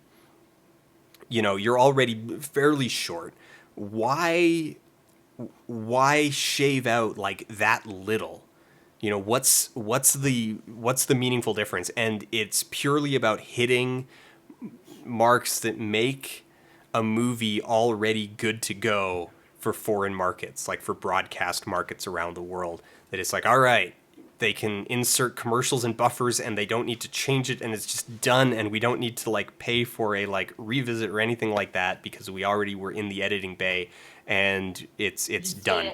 Just did it all at one It time. just did it all at one time, and we're good to go because it's already awful. And this is the thing. So you watch the director's cut, and the director's cut of Ultraviolet is a few minutes longer. It's still bad. It still makes no sense. It makes slightly more sense, but it still makes no sense. So it's like, all right, this is already incomprehensible. It it will get technically worse by cutting out these plot points, but it's not actually going to get like markedly worse. It's not going to go down a star. It's already 1 star. Like we're looking at a 1 star movie they're not going to take off another star just because a couple scenes got a little harder to follow. Like, it's already impossible to follow. So yeah, so if you watch the director's cut, it is marginally more comprehensible in that there is literally like one action in the middle of the movie that now has its causality restored. But aside from that, it's still like you can't follow it. Like I know, like yeah, yeah. So Okay, I'm gonna so say Ultraviolet. It's also a fun answer because it means that I'm not pulling out something that's actually like soul crushing. It's not offensive. It's just a really bad movie that's it's really just bad. dumb. Yeah, it's just kind of bad and dumb, and up its own butt. So it's like, all right, I can recommend you go watch it, and I don't like no one involved with it is like a Nazi. No one's a child molester. No one ran a like drug ring selling heroin to sweatshop workers in Southeast Asia. Like it's like no, everybody involved. Like what the director's kind of a douche, but that's not a crime. He's up his own ass, but whatever. Like so he's pretentious. Who cares? And yeah, so I can you can pretty harmlessly recommend like go watch Ultraviolet. You're not making the world worse by giving them your money. All right, so Magnus Thirup Hansen asked, what do you think of seeing or not seeing movies based on the politics of its creator or stars in the film? I think that's a good jumping off from I'm I allowed to think recommend Ultraviolet because no one in it sucks. yeah, I think so. I think that there is more than enough good in the world. Like, there's more than enough good movies made by worthy filmmakers who are trying to make the world better, who are trying to tell stories that will enrich us as people, even if that enrichment is just entertainment. I think there is more than enough good art out there, great art out there by decent people, that there is no real compelling reason, no matter how good the movie is, there is no real compelling reason to devote disproportionate attention or even proportionate attention to stuff made by awful people. So, yeah.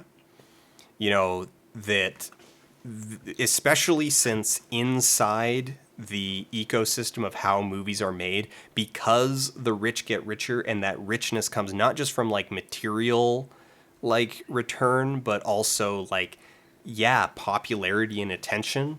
That people hate watching a movie are still hate watching a movie. Like they're still watching it. They're still contributing to the ecosystem of attention, of clicks, of news articles, of think pieces, of all of this stuff that it makes them more likely to find an audience that is willing to tolerate or even So promote their then, politics. okay, That so question though. So do you draw a line at if the creator's politics are um at least somewhat absent in the work? Like if it's not blatantly like if they're, an anti-Semitic asshat, but the film doesn't necessarily deal with that, do you see any sort of leeway in okay, well, it's not about that, so we can watch that one? I think people should draw the line where they feel comfortable, and they shouldn't feel compelled to necessarily like. I don't want to say they shouldn't feel compelled to defend it, but they shouldn't feel like they need to like jump through hoops to justify it. So the example that's kind of coming up in chat is that it's like, okay, well, Gal Gadot is a Zionist, and if you find that is your line, you should. This is kind of a guilty pleasure thing. This is the inverse of it. That it's like if you feel that supporting a Zionist is a line that you're not cool with, then you shouldn't feel like you need to like bulwark that against the ravening hordes. That it's like, no, like that's, you're not comfortable with that, and that's your line. Great.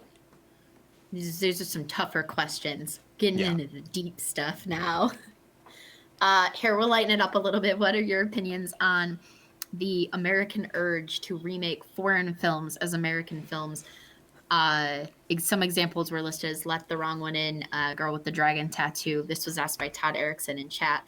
I'm going to add also in there Old Boy and Infernal Affairs and discounting the whitewashing, the, let's say, the live action of Ghost in the Shell, like it's things to me that seem like quintessential stories that were told from that other cultural stories standpoint. that very much exist inside a specific cultural.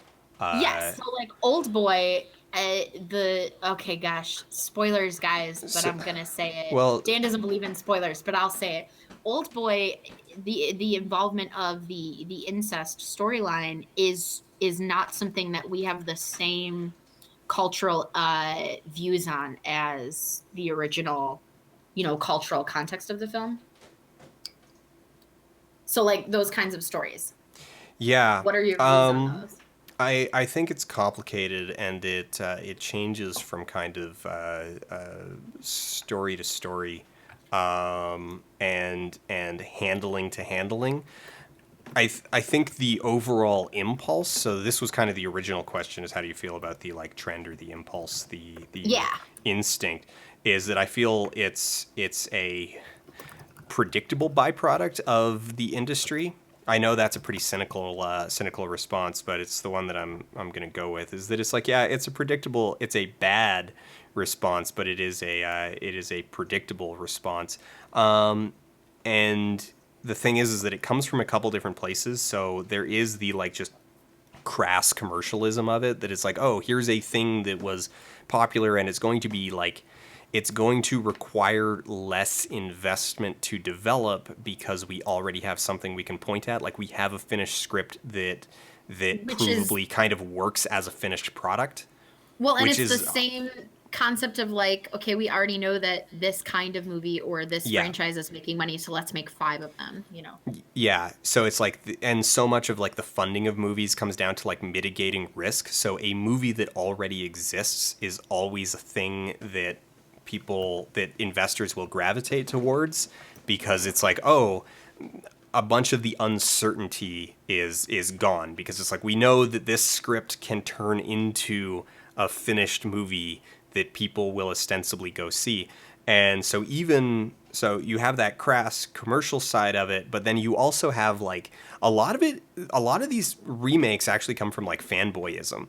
That the either the adapter, like the adapting writer, or the director or the producer, or all three of them, or maybe they're the same person a lot of the time, is that it's just a movie that they love, and they want to remake it in the same way that like everybody in chat was like, oh my god, have you seen Sense8? How do you feel about Sense8 being canceled? Isn't this a travesty? Like they want to share it with the world, and by translating it into a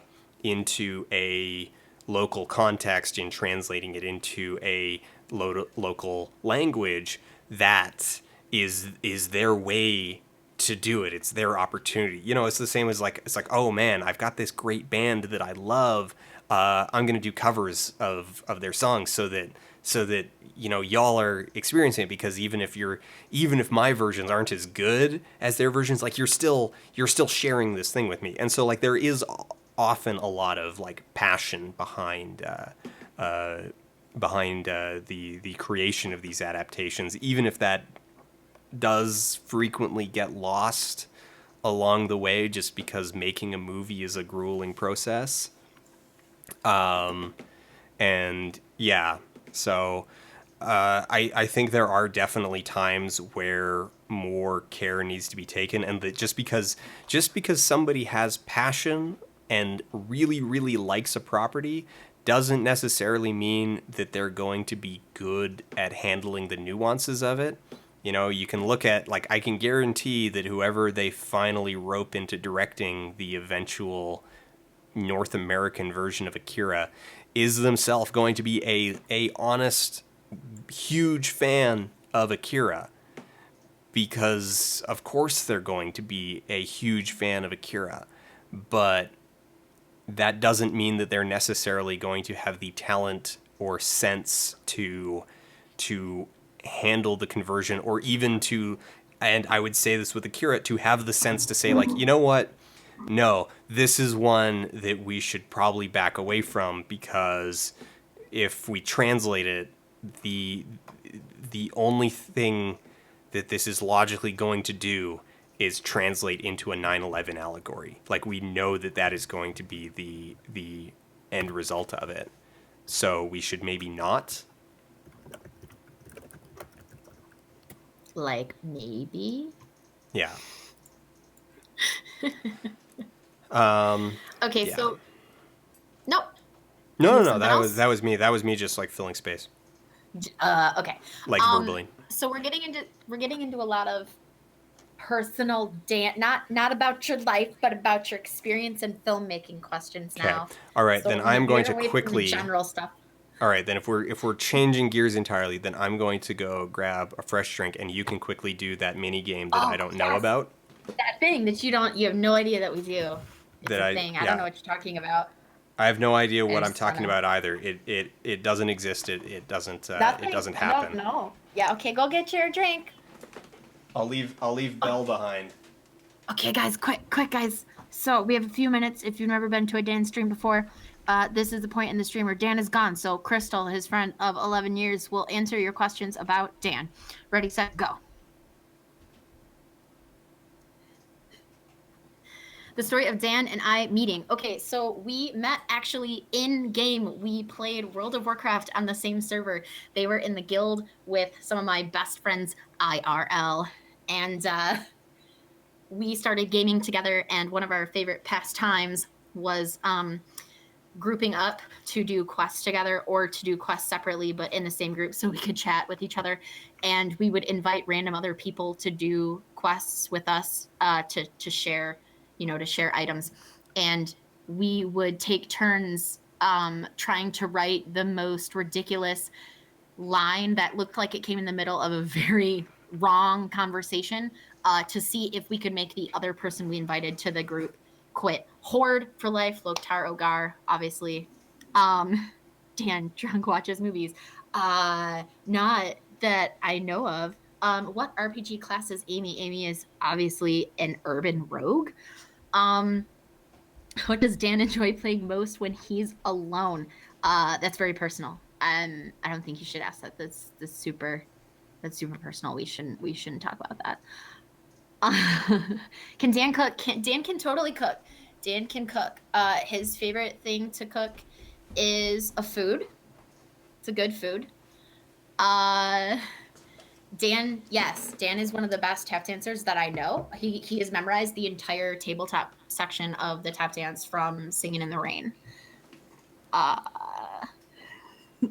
Dan hasn't done any more recipe videos because he's feeling much better, and he's not allowed to do recipe videos unless he's explaining how to cook something with depression. Dan can fight people, but he is actually a total pacifist. Oh God, is he back? Dan, no? Okay, we're good. What are his best skills unrelated to film? Oh gosh, he's back, guys. He's back. He's putting on the headphones, so it's fine. It's fine. It's cool. Hi. We were talking about that picture of Belle. You were yeah. It was Oh, good. I'm sorry. I'm sorry I interrupted. I'm It was totally great. paying attention and not at all playing Beauty and the Beast match 3 Now match 3 you can't get away games. with it. You can't get away with it now. I So I disabled the game on the feed, right? yeah, Right? totally. We don't know Belle's that not you're on on your she's not phone. on screen anymore. Okay, that's good. I just can't do it. So, all right. I'm gonna ask you a big overall one and let you riff on it for a minute. How did you Okay. get into making these videos? What was that thought, and was it hard to follow through on them? Love your stuff, man. Keep it up. From Harry Whitehead. Okay. You could talk a little bit also about your memetics episode. Um, all that. Talk about your intro and your trip.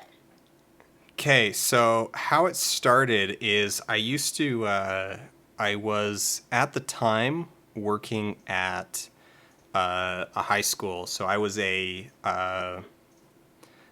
am actually going to, I am actually going to just put that down. So I was at the time working at a high school, and I was not teacher's assistant. I was a technician and a subject matter expert. The job title is a little bit confusing, but so basically, in the art and like CTS departments, I was the guy who would actually do all of the instruction for the courses related to like the video cameras, related to video editing. I did a lot of the courses for like Photoshop and operating the like CNC cutter and all of this kind of like broad stuff. And then a teacher would actually like administer tests and hand out marks and grades and stuff. But so I would help develop curriculum and all of these things. But so at the time, I was working at this high school, and I had a whole bunch of lectures. Like, so the school is one of those like free form learning. Like, students have a lot of leeway to set their own schedule, and so there's a lot of incentive to really turn course materials into portable formats. So whether that be video or just your like books, modules, handouts, stuff like that, rather than being lecture based, because the schedule is kind of all over the place.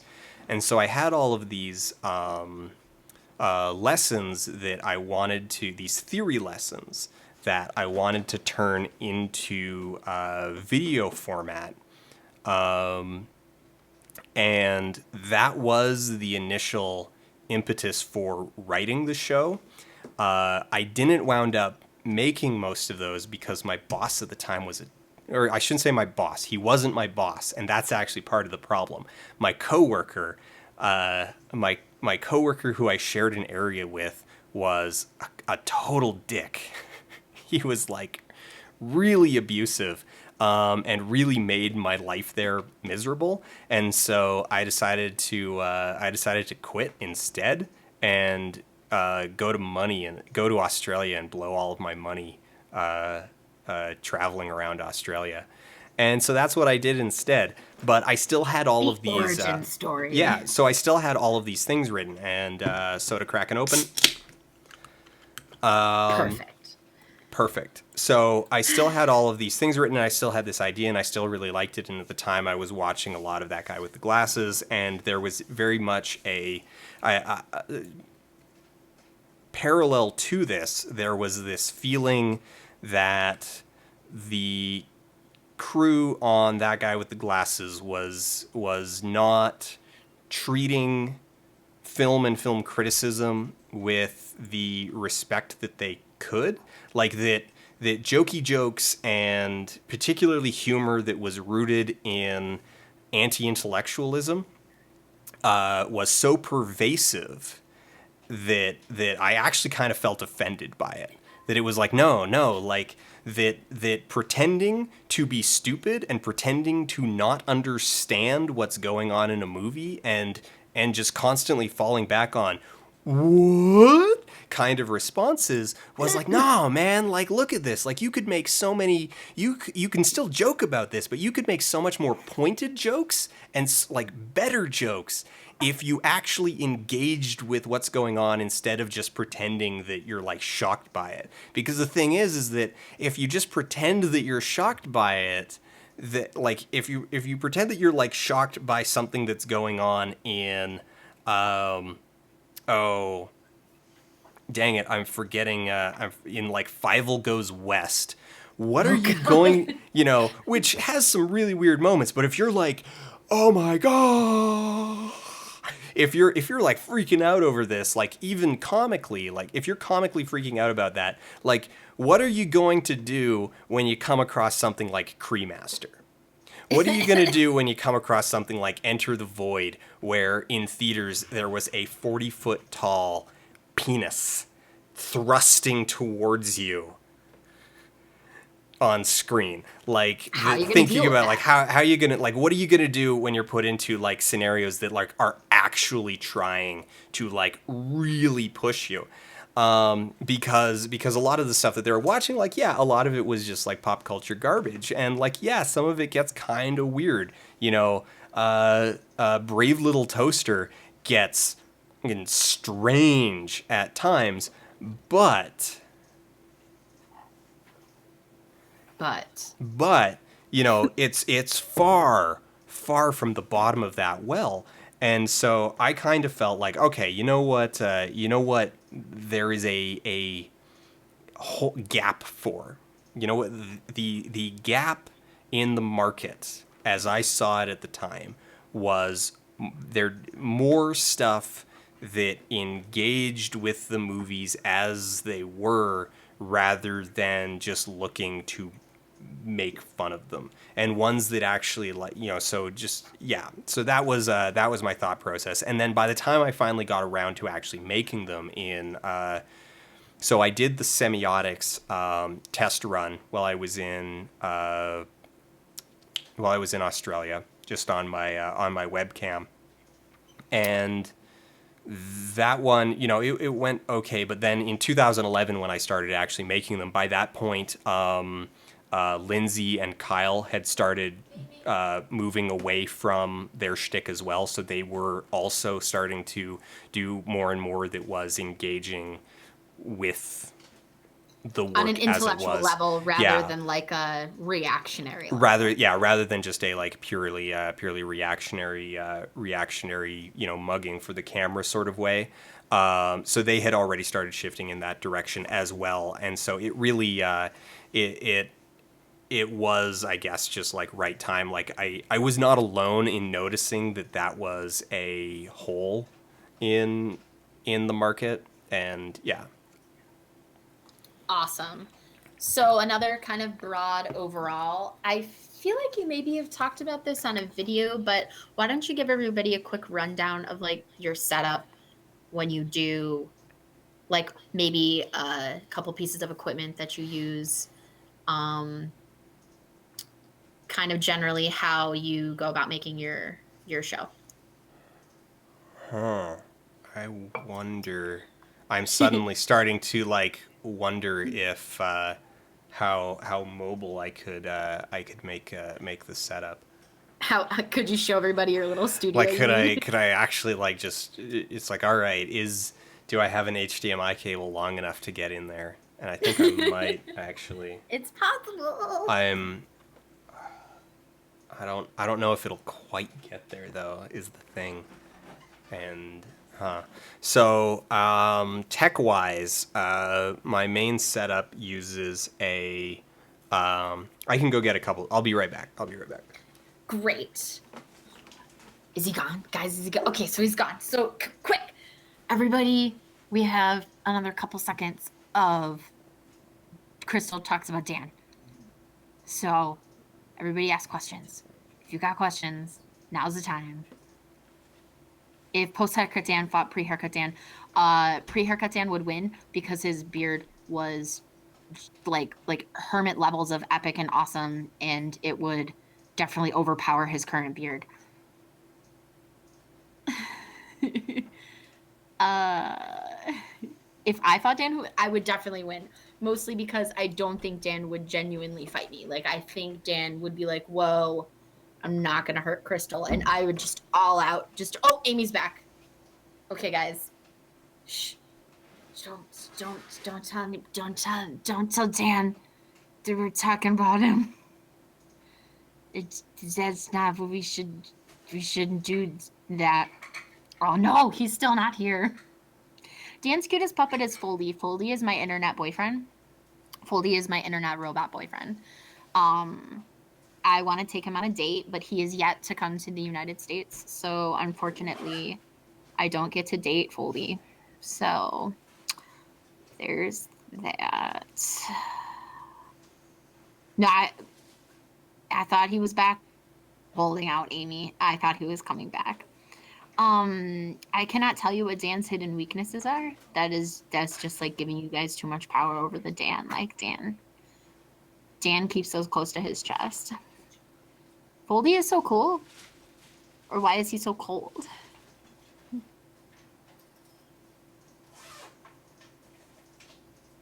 Fun stuff with Doom. I don't think I saw your previous question. About no. I am actually not a praying mantis or some kind of cannibalistic spider, so I would not eat Dan's head after a meeting. I don't think I would eat Dan's head after anything. So, you know, yeah. Guys, yeah, don't tell Dan that I would show no mercy in a fight. I already know you would show no mercy in a fight. Oh, damn it, you guys! You made me give it away. You know I have a 10-second delay. I can't see him before he sits down. Oh crap! People can now see a little bit too much of my desk. So I switched lenses real quick just because I've got a couple things that are going to be easy Run! to show off that way.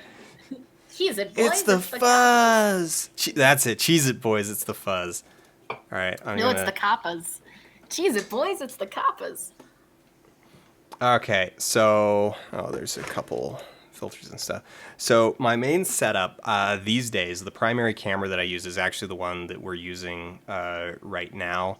It's a Blackmagic Micro. So it's a HD Micro Four. Oh, that Dr. Pepper.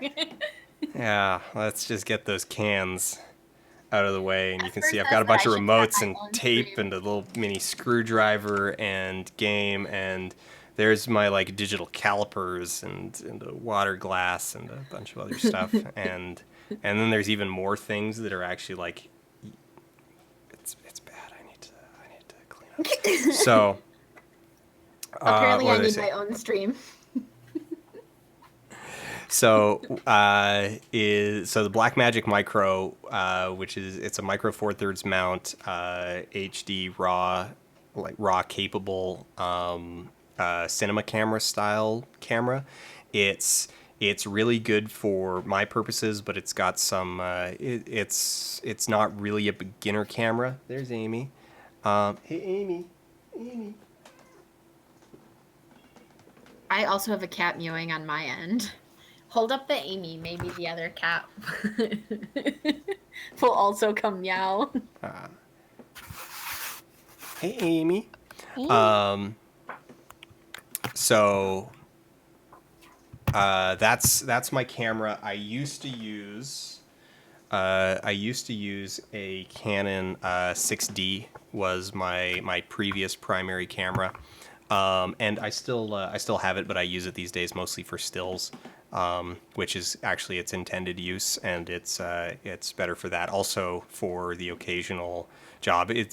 There's never a perfect camera for every job, and so if I'm doing stuff where it's actually like really low light, then the 6D is what I grab instead of the micro, because the micro doesn't handle low light super well. The 6D does better in low light because it's got a higher maximum sensitivity. The larger sensor decreases the lowers the noise floor, and the larger sensor lowers the noise floor both because it's able to sublimate noise into a subsampling because it has a larger absolute pixel count that goes into the final image. Man, you're using a lot of jargon right now.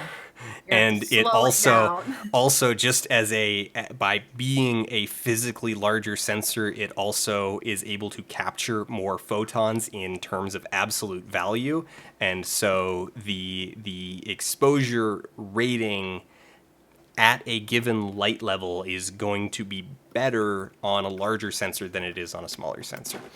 And so in low lights, the end of the moral of the story is that in low light scenarios, you want a bigger sensor. You want the biggest sensor you can get, sort of.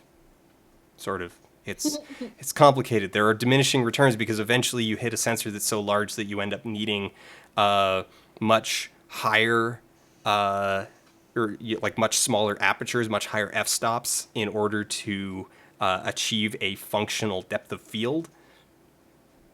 I've gone too far, haven't I?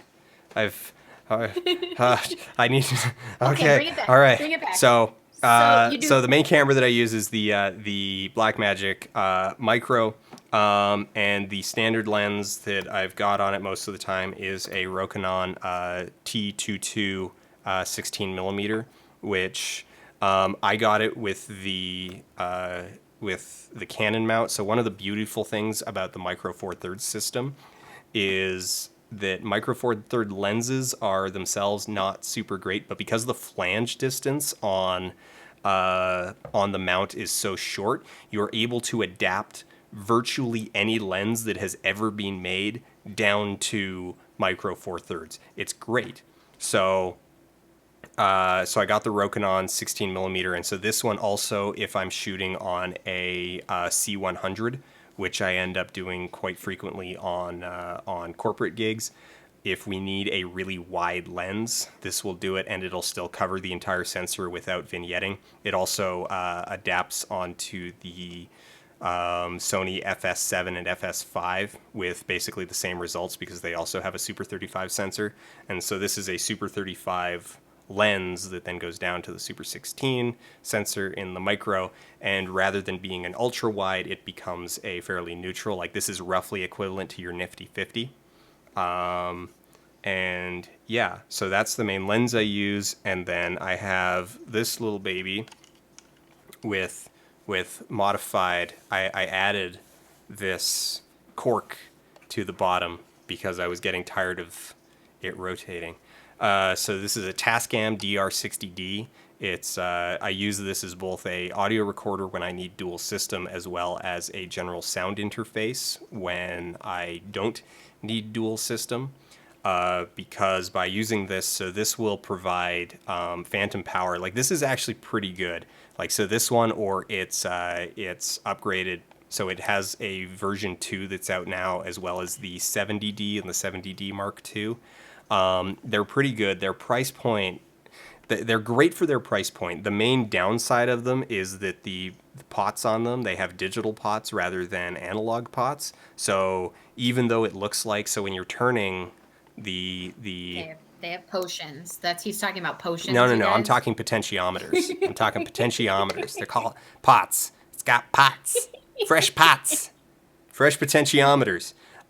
So rather than being smooth, so here's an analog pot. So my soundboard right now has analog pots, and so if I just kind of like talking, it goes smoothly from loud to to as it goes up and down. It's continuous. Digital pots don't do that. So as you turn it, there are very distinct tiers. So it's like you're turning it and then it just jumps up and then jumps up and then jumps up. And so it actually only had, like, this could be replaced by, and would be more accurately replaced by a toggle that just had like 5 positions on it. So like click, click, click, click, click.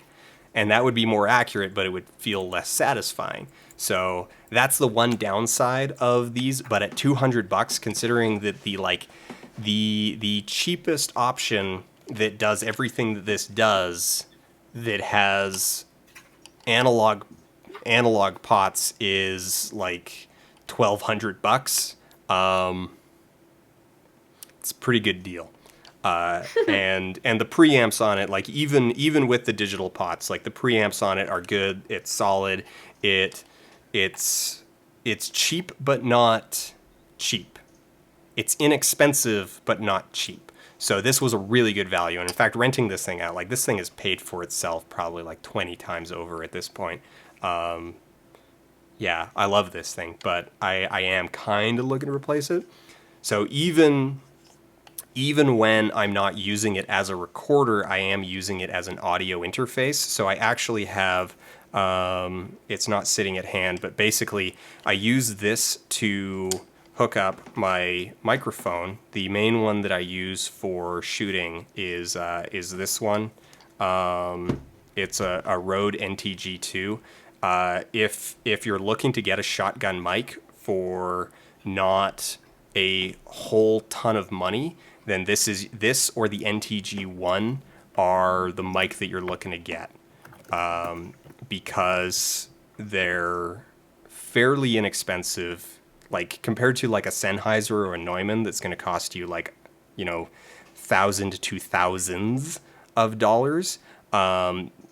The actual appreciable quality difference between the NTG mics and the Sennheisers and the Neumanns is not that much.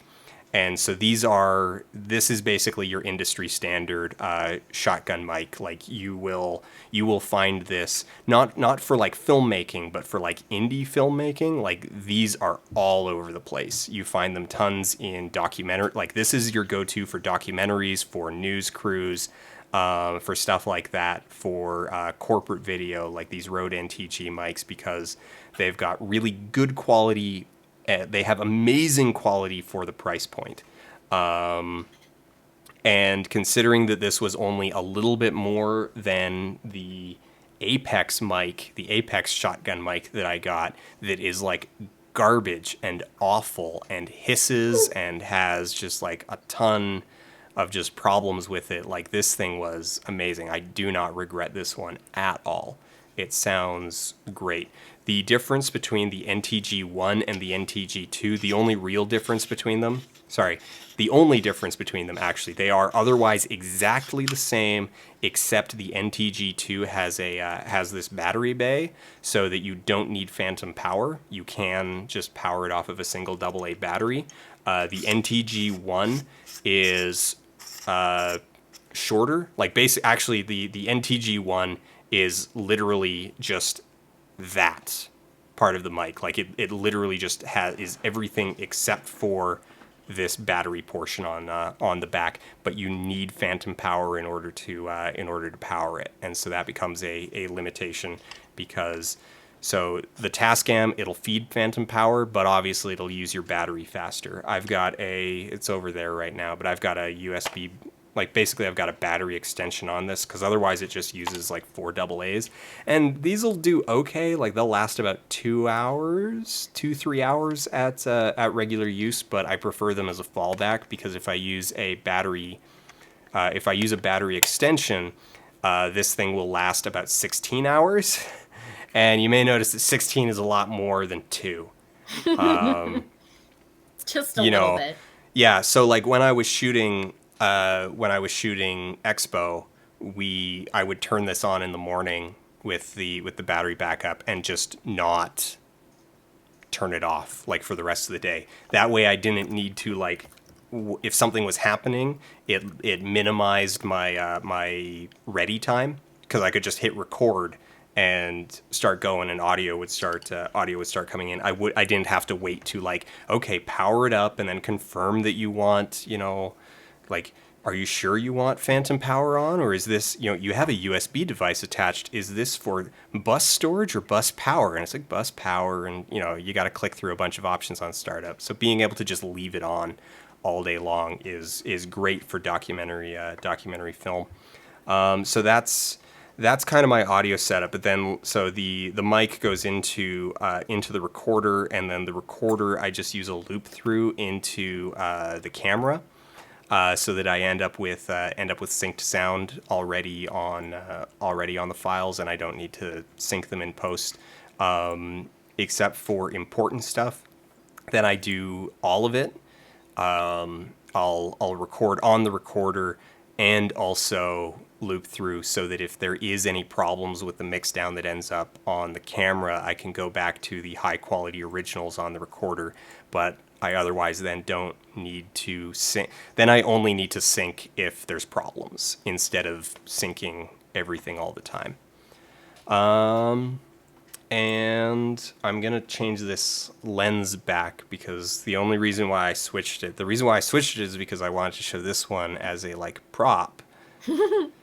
But now I want it back because Okay, I feel switch it up. self-conscious. Like, this one's so wide. Like, it's so wide. It's actually great. Like, I got this because getting wide angle lenses for 16 millimeter sensors is difficult and challenging, and there's not a whole lot of options out there. But then I found this one, the 7.5 millimeter, but it's like so wide. But it's great. It's actually really good. So the micro doesn't have a monitor on it, like it doesn't even have a preview screen. So the good thing about this lens is it's so wide and the depth of field ends up being so deep that you can, when you're running around doing stuff, and I've got a bunch of footage like this at PAX where you don't need a monitor. Like, you can just kind of have it on, you can just have the camera on like a little hand grip. And if it's like, all right, if it's at arm's length, I know that I'm not going to be cropping myself out. And in fact, I can have two people stand next to me, and all three of us can fit into the shot comfortably, and we don't need to worry about framing or focus or anything like that. And then the only thing that you need to kind of worry about is exposure. But because the camera shoots high latitude, you can, just if you've got your settings right beforehand, you can basically just say like, all right, if I'm inside, I open it up all the way. If I'm outside, I close, I stop down all of the way, and it will be recoverable. Like, it'll be good enough. I'll be able to use the footage that comes out of that. And generally speaking, so far that has held true with every time I've had to do that. So. So before I go into the next part of this question for you, what is your software setup for how you edit and do things for your show? What do you use? Software setup. Yeah. Now that we've talked hardware, let's talk software. So. And then we're going to take a journey to the past. Okay.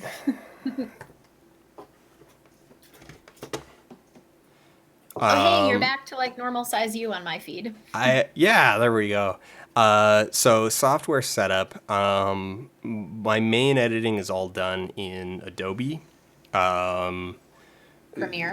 Premiere. So for the show, actually, so let's just say for the show, and not like, okay, well, I've got a whole bunch. It's like, it depends on what kind of a project I'm working on, because like, so for the show, I do pretty much everything inside Premiere unless I need. Though increasingly, I'm doing a lot of my like titles and graphics in After Effects, like as a full-on nested overlay rather than just making. So there's a couple ways that you can do it. You can like create an effect, like create a something in After Effects and then like export it, or just kind of like move that as a module over into Premiere. Or you can bring your Premiere project entirely over into After Effects. You then lay all of the stuff that you need over top of it. Do like all of your titles in one main timeline in After Effects, and then send that back to Premiere. And it's kind of complicated, but like it changes based on basically how like intense the amount of text that I'm going to be throwing up on screen ends up being. But so for the most part, it comes into Premiere. Like, so I shoot the footage in the studio in the room, and then I bring it over, offload it onto the computer, onto one of my many hard drives. Then, yeah, port it into Premiere, cut, export, build any additional assets that I need. If you use a Windows or a Mac. I'm principally on Mac. I find that the operating system environment is just far more amenable to the things that I need to do. Also, I run into many fewer codec conflicts and like obscure technical problems by being in that environment. In particular, since one of the industry standard formats, and this is actually what my camera shoots, is ProRes. And now if you want to use ProRes in a Windows environment, it includes, like, you need to jump through a bunch of hoops. but it's all just natively supported on Mac, and increasingly more and more cameras, particularly professional cameras, are shooting directly to ProRes and DNx HD or DNx HR. And so by being on a Mac system, you're not going to run into any complications working with either DNx or ProRes, whereas it can be a little bit of tricky to get those behaving right on Windows. Also, just the interface language of the UI, I find works a lot better for me in my workflow. So, yeah. So then, before we move on from the in-depth nerdiness here, give everybody an idea of like where you started. Like this is Dan now with kind of making money off his videos and taking, having moved into filmmaking also as income in other ways, not just, with your own stuff. So where'd you start?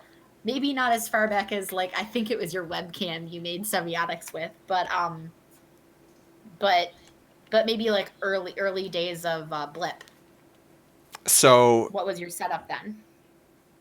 for the first, let's see. I'm just looking through here. Okay, so where was it that? All right, so all throughout the first year, so 2011, everything in 2011, I'm pretty sure everything in 2011 was done on. Oh yeah, except for this one little bit. Okay, so it was almost entirely done on my webcam, just on my laptop, and just being recorded like straight in. So at the time. So at the time, for the first whole little while, and this is part of the. All right. Let me back up and be a little bit more coherent. So the memes episode, the pilot, let's just call that one the pilot episode, was just done straight webcam, like The that's one you refuse to let exist currently on the internet. No, it's there. Oh, you left it? You put it back? The memes one? Yeah, the memes one's still there. Okay, all right. Memes is there. All of the lights is down for copyright reasons. But so okay, so what happened? That was a good one. Yeah, so yes, I am going through old files. That's what you can hear me clicking through is all of the old files. So the first one was done just like straight webcam and was like kind of exactly what you'd expect. And then I knew personally that audio needed to be better, that people would forgive bad video before they would forgive bad audio. So I knew I needed to improve my audio quality, but I didn't have the means to get better mics.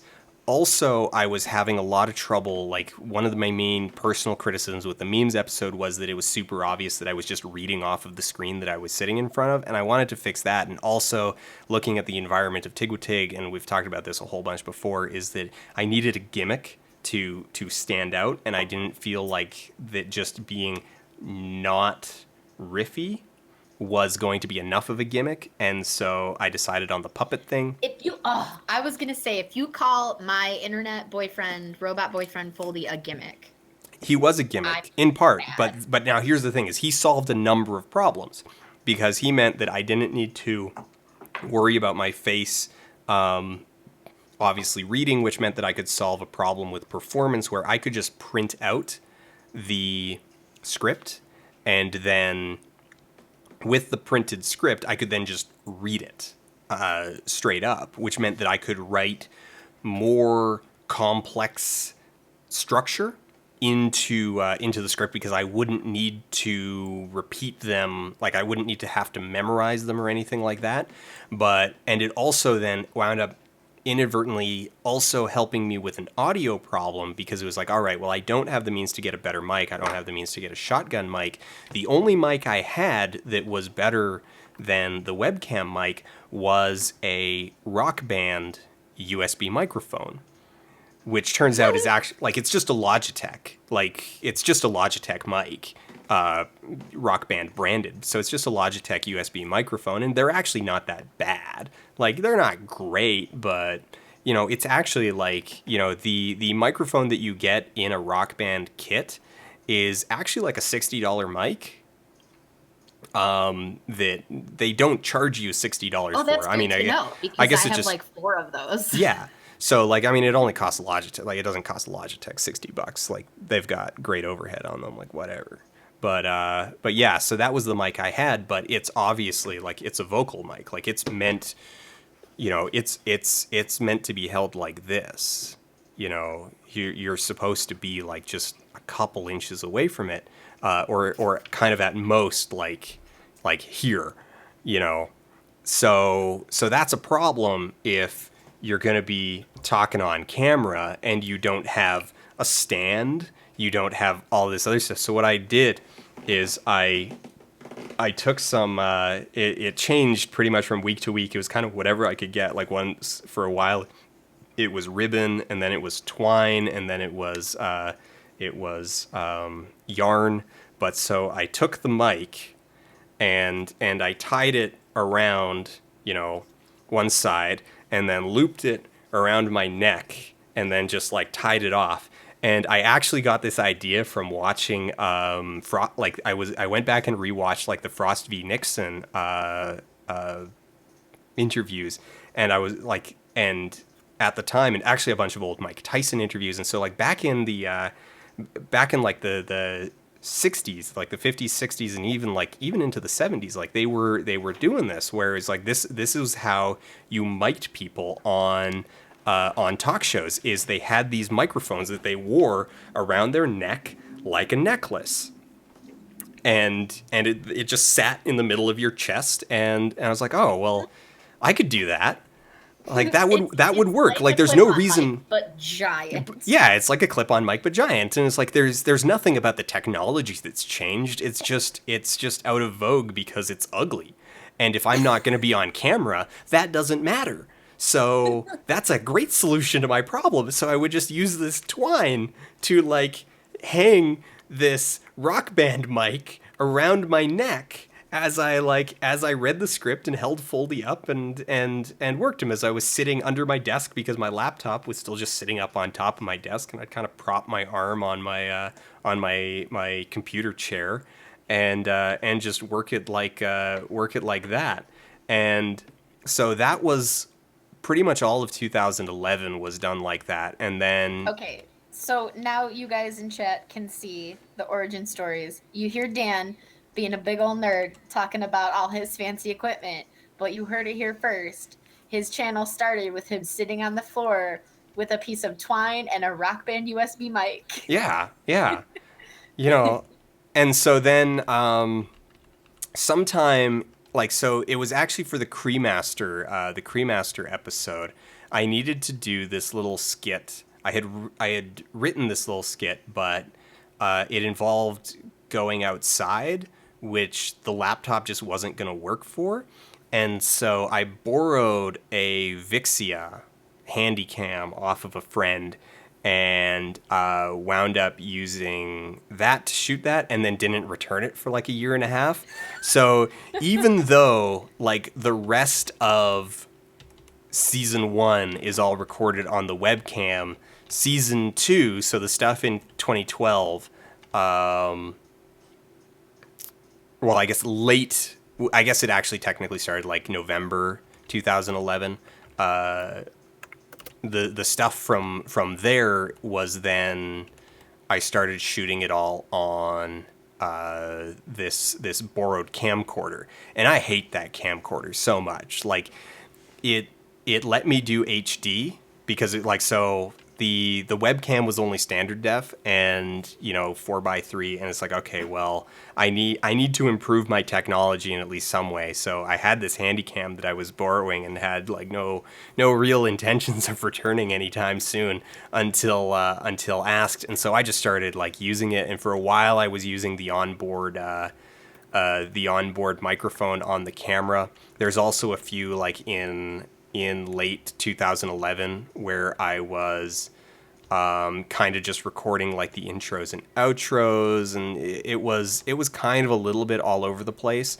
And then the first piece of equipment that I bought for producing the show was this mic right here. I bought this mic and a mic stand.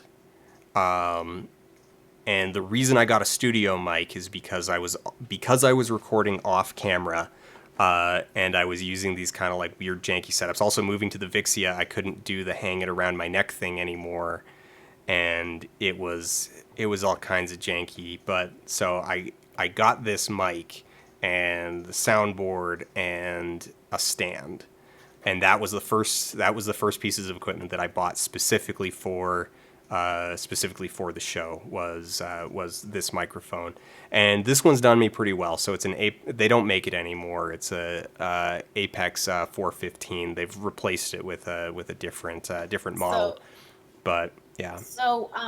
we've had several questions as far as like what do you think amateur filmmakers should focus on? What do you think, what is your advice for that? And so I'm gonna pause you there and note you've said it already once, but I'm just gonna reiterate. Uh, People will forgive bad video over bad audio. Like they'll forget, they won't forgive bad audio as easily. As So easily, yeah. as you can see, Dan talking about upgrading all of his mics first. And Yeah. I mean, for obvious reasons, he was mostly using the microphone and then a puppet. So So for amateur filmmakers, like if you're doing narrative film or you're doing documentary film, you're kind of probably actually looking at the whole package. So what I would recommend is getting a good all-in-one camera, like whether that's a C100, whether that's a Ursa Mini Pro, whether that's a FS5, or I can't even remember what the Panasonic equivalents of, but like getting an all-in-one package, like getting a proper, not quite ENG style camera, but one with like XLR inputs, is going to solve multiple problems simultaneously, because it's going to enable you to solve your audio problems at the same time as you're solving your video problems. My setup is not even necessarily the best for like a lot of the things I do. It's really flexible, but it's also really touchy. Like there's a high degree of mastery that's involved with it, and that's not necessarily a good thing a lot of the time, because it means there's a lot of things that can kind of go wrong with it. And for professional stuff, I'm actually looking at getting an Ursa Mini Pro sometime, because like there's just more stuff I'm doing where it's like I need it to be a little bit more of a concrete package. But so the camera that I got, the first camera upgrade that I got was a XF100, which is basically the bottom of the line for professional camcorders. And so it has XLR inputs. It actually had like a really good image quality for the time. It's been supplanted now by a bunch of other cameras, and the cost to value ratio is off by now. So I wouldn't recommend going and getting getting a XF, but it was a great camera for the time. But what was I saying? So for an independent filmmaker who's looking to get into either narrative or documentary, you want a camera that's going to solve as many of your problems as possible at one time. And so for that, you're really looking at, you are looking at something with XLR ports, because with that, like you do need to be concerned about your audio, but you also need to be concerned about your video. And the moment you're being actively concerned about your video quality, you're already spending so much money. Like I'm not going to pretend that there isn't a like classist component to this. Like, yeah, there are gates that you need to get past, and they are gated by cash. But in terms of like your total spend, your audio solution, like getting an NTG2, is going to be so much less. Like it's going to be less than 10% of the cost of your camera. So, it kind of, it's like, all right, well, I'm buying a $5,000, $8,000 camera. A $200 microphone is not a huge ask. Below that, like, you're starting to look at really kind of kludgy setups. You're still going to end up spending almost $1,000. Like, if you want good quality, like if you want something that looks current, and you kind of do, like if you're trying to be competitive, like you do need to look current, and so you're looking at kind of minimum like $1,000 on your camera. And then you're looking at, like, it's like, okay, well, $200, $100 to $200 for an audio interface and $200 on a microphone. Even though this one is not really good for like onboard stuff, like the good Rode also makes the popular video mic series, and now I don't necessarily think that the first round of video mics were worth their $200 price tag, but the current round of them, like the video mic micro or mini or something like that, is a much more reasonable, like $90.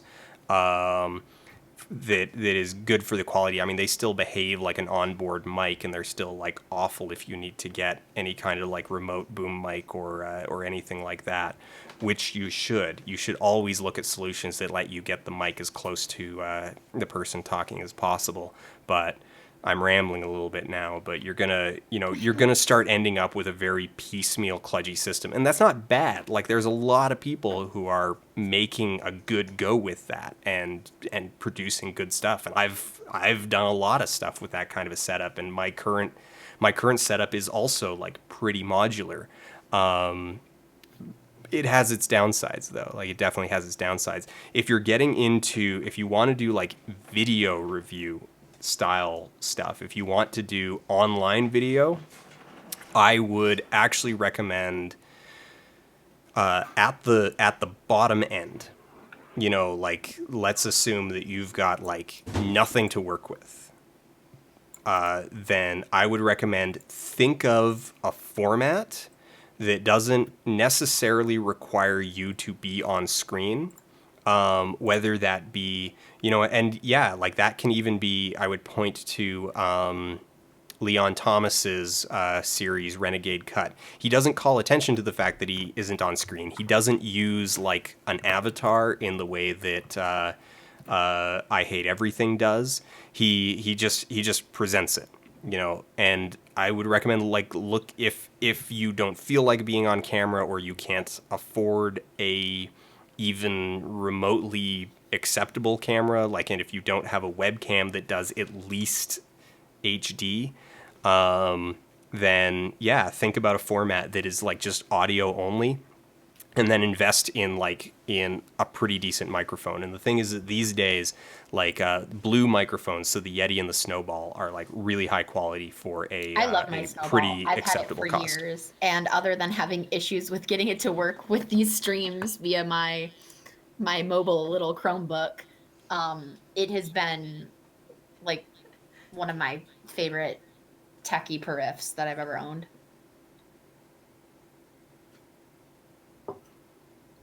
Oh, do we have oh, hi!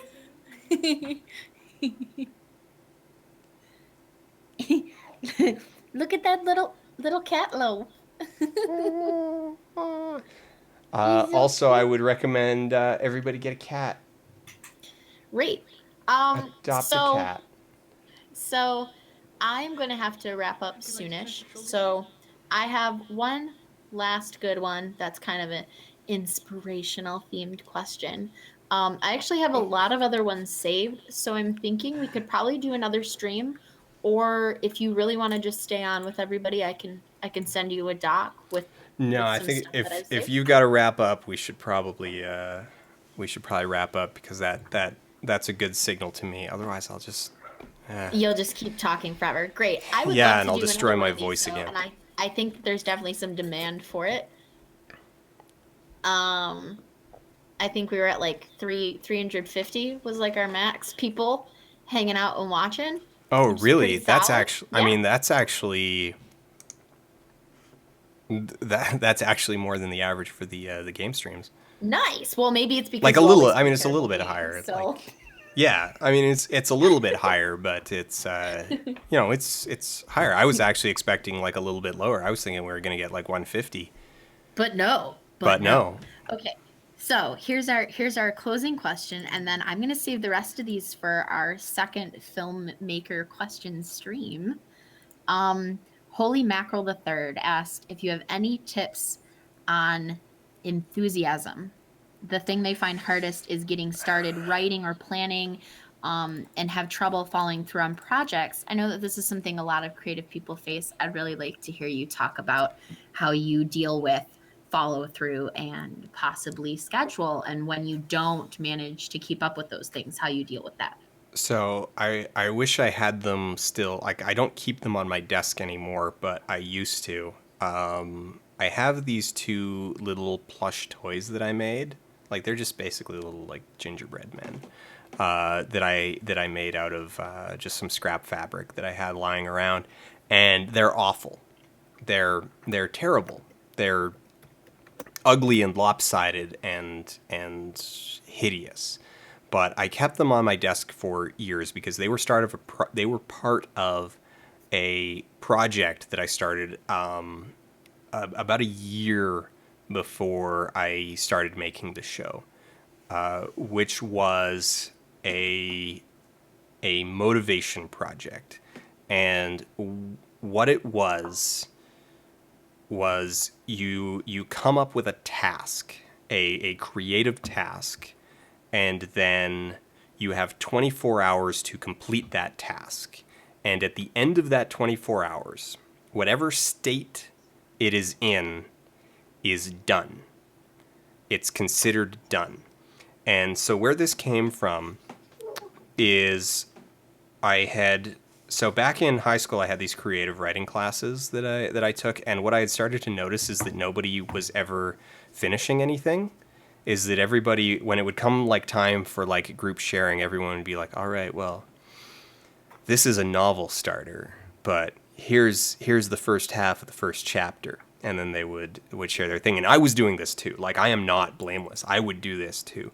And so I was thinking back on these, and I was like, you know what I really need is I need to finish projects, because the one part of a project, this is an old canard, like tons of people have pointed this out, is that creative people have this habit of starting projects and then never finishing them.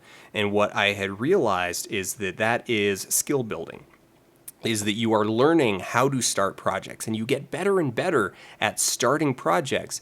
But because you're never finishing projects, you're not building the skill of completing something. You're not building the skill of walking away from something. You're constantly in this state of like, okay, well, this is just a beginning. This is a start. This is the seed for something that will come later. And there are places for that, but I knew that I needed to find a place where I could build skills on the other end. Build the skills of finishing, build the skills of walking away. And so so that's the thing. You come up with a creative task and you have 24 hours to finish it. And at the end of that 24 hours, it doesn't matter what state it's in, that state is you consider that state to be done. It's not, oh, well, here's a good start of something, or if I put another 10 hours into this, it would be so much better. It's like, no, the state of this is complete, even if it's awful, even if it's bad, even if it's malformed, even if it's broken. It is done. And then you walk away from it. And what this did was, this is a great task for, like, this is a great way of getting yourself unjammed if you're having creative block. It's a great way of building skills for the entire process. You see this, like, this is the underlying logic of things like game jams and 24-hour film fests, is that it's like, learning to finish something and learning to accept that things are done, and also helping yourself move away from the emotional investment of like, okay, this thing that I'm going to make is I am going to come out onto the scene with a bang. I am going to make something perfect and everyone will notice it. And it's like, no, you need to accept that some of the stuff that you're going to make is going to suck. Some of it is going to be things that you're not ultimately that invested in. Like, you're doing it because, you need money, because you're bored, because somebody asked you to, because like whatever. Like you're going to do stuff, you will end up making things for reasons other than pure raw creative passion. And out of that, when you can accept that, when I can accept that, when I can get myself into a place where it's like, all right, some of the things I'm going to make are going to be not great or are going to be just kind of okay. When you accept that, then you're able to actually make things. And so there's a point where like, you just kind of need to tell yourself like, all right, just make something. It doesn't need to be good. It just needs to be done. I would actually say that like my All of the Lights review, that was actually where it came from. Is that so I did the memes episode in Australia, and then I cooked up a whole bunch of other ideas and I shot like 2 of them and then never finished them. Because I got hung up on tiny little things like, oh, well, the audio is pretty bad. And honestly, like I went back and reviewed the footage and the audio is terrible, or they're like nonsense. Like they were bad. They were bad. I wasn't necessarily wrong for trash canning them, but it was then mid 2011. In fact, it was July. It was July 2011. I was sitting there and it was like, okay, I have this whole idea. I had script ideas and I had things I wanted to talk about, and I had this puppet idea and I was starting to build the puppet and I had the prototype of the puppet, and it was just kind of this moment where it was like, you know what? You can spend the next year or 2 years pre-producing this idea because it's like, oh, well, I've got to get a better camera and I've got to get a better microphone and I've got to like really work on these scripts, and these scripts need to be so good that like people are really going to notice them once they're out there. And I realized I was getting hung up on that, and I needed to, and it was like, no, you need to make something this weekend. And at the end of the weekend, it needs to be done. And you're going to put it out there and walk away. And so I did that. I used fully, and if you go back and watch All of the Lights, which you actually can't now that I've said it out loud because it's copyright claim, but I think if any of like the first 3, like you can totally see that the puppet isn't done. Like not just, oh, I continued to make changes to the puppet. It was like clearly not complete. And, I felt so anxious about that at the time because it's like, oh, is anybody going to notice this? And in retrospect, it's like that was not the important question, because no one was going to notice it. Not really. I mean, sort of, but Well, not no really. one knew Like, what it was supposed to look like. yeah.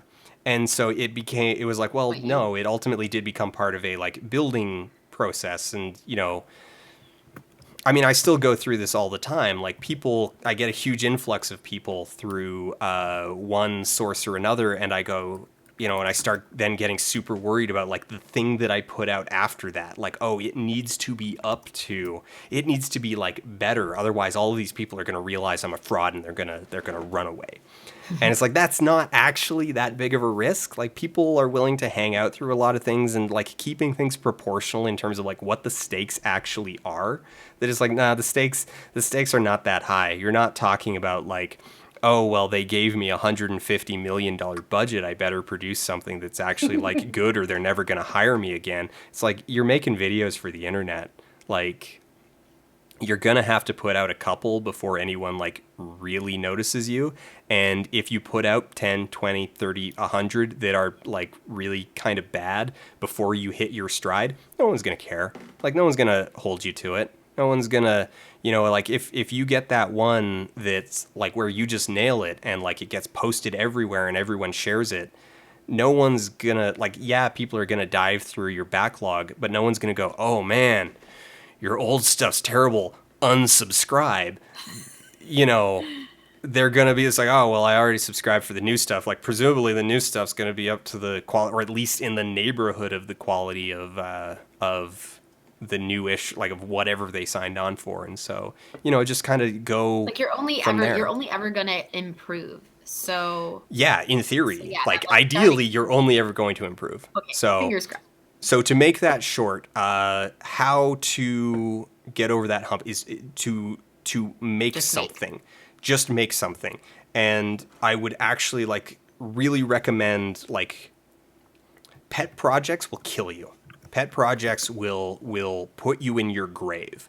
Uh, Murder your pet projects. You know, 1 in every 10 pet project is actually worth the effort that you put into it, and the others probably deserve to either be like rushed out and abandoned, if not taken out behind the shed and shot.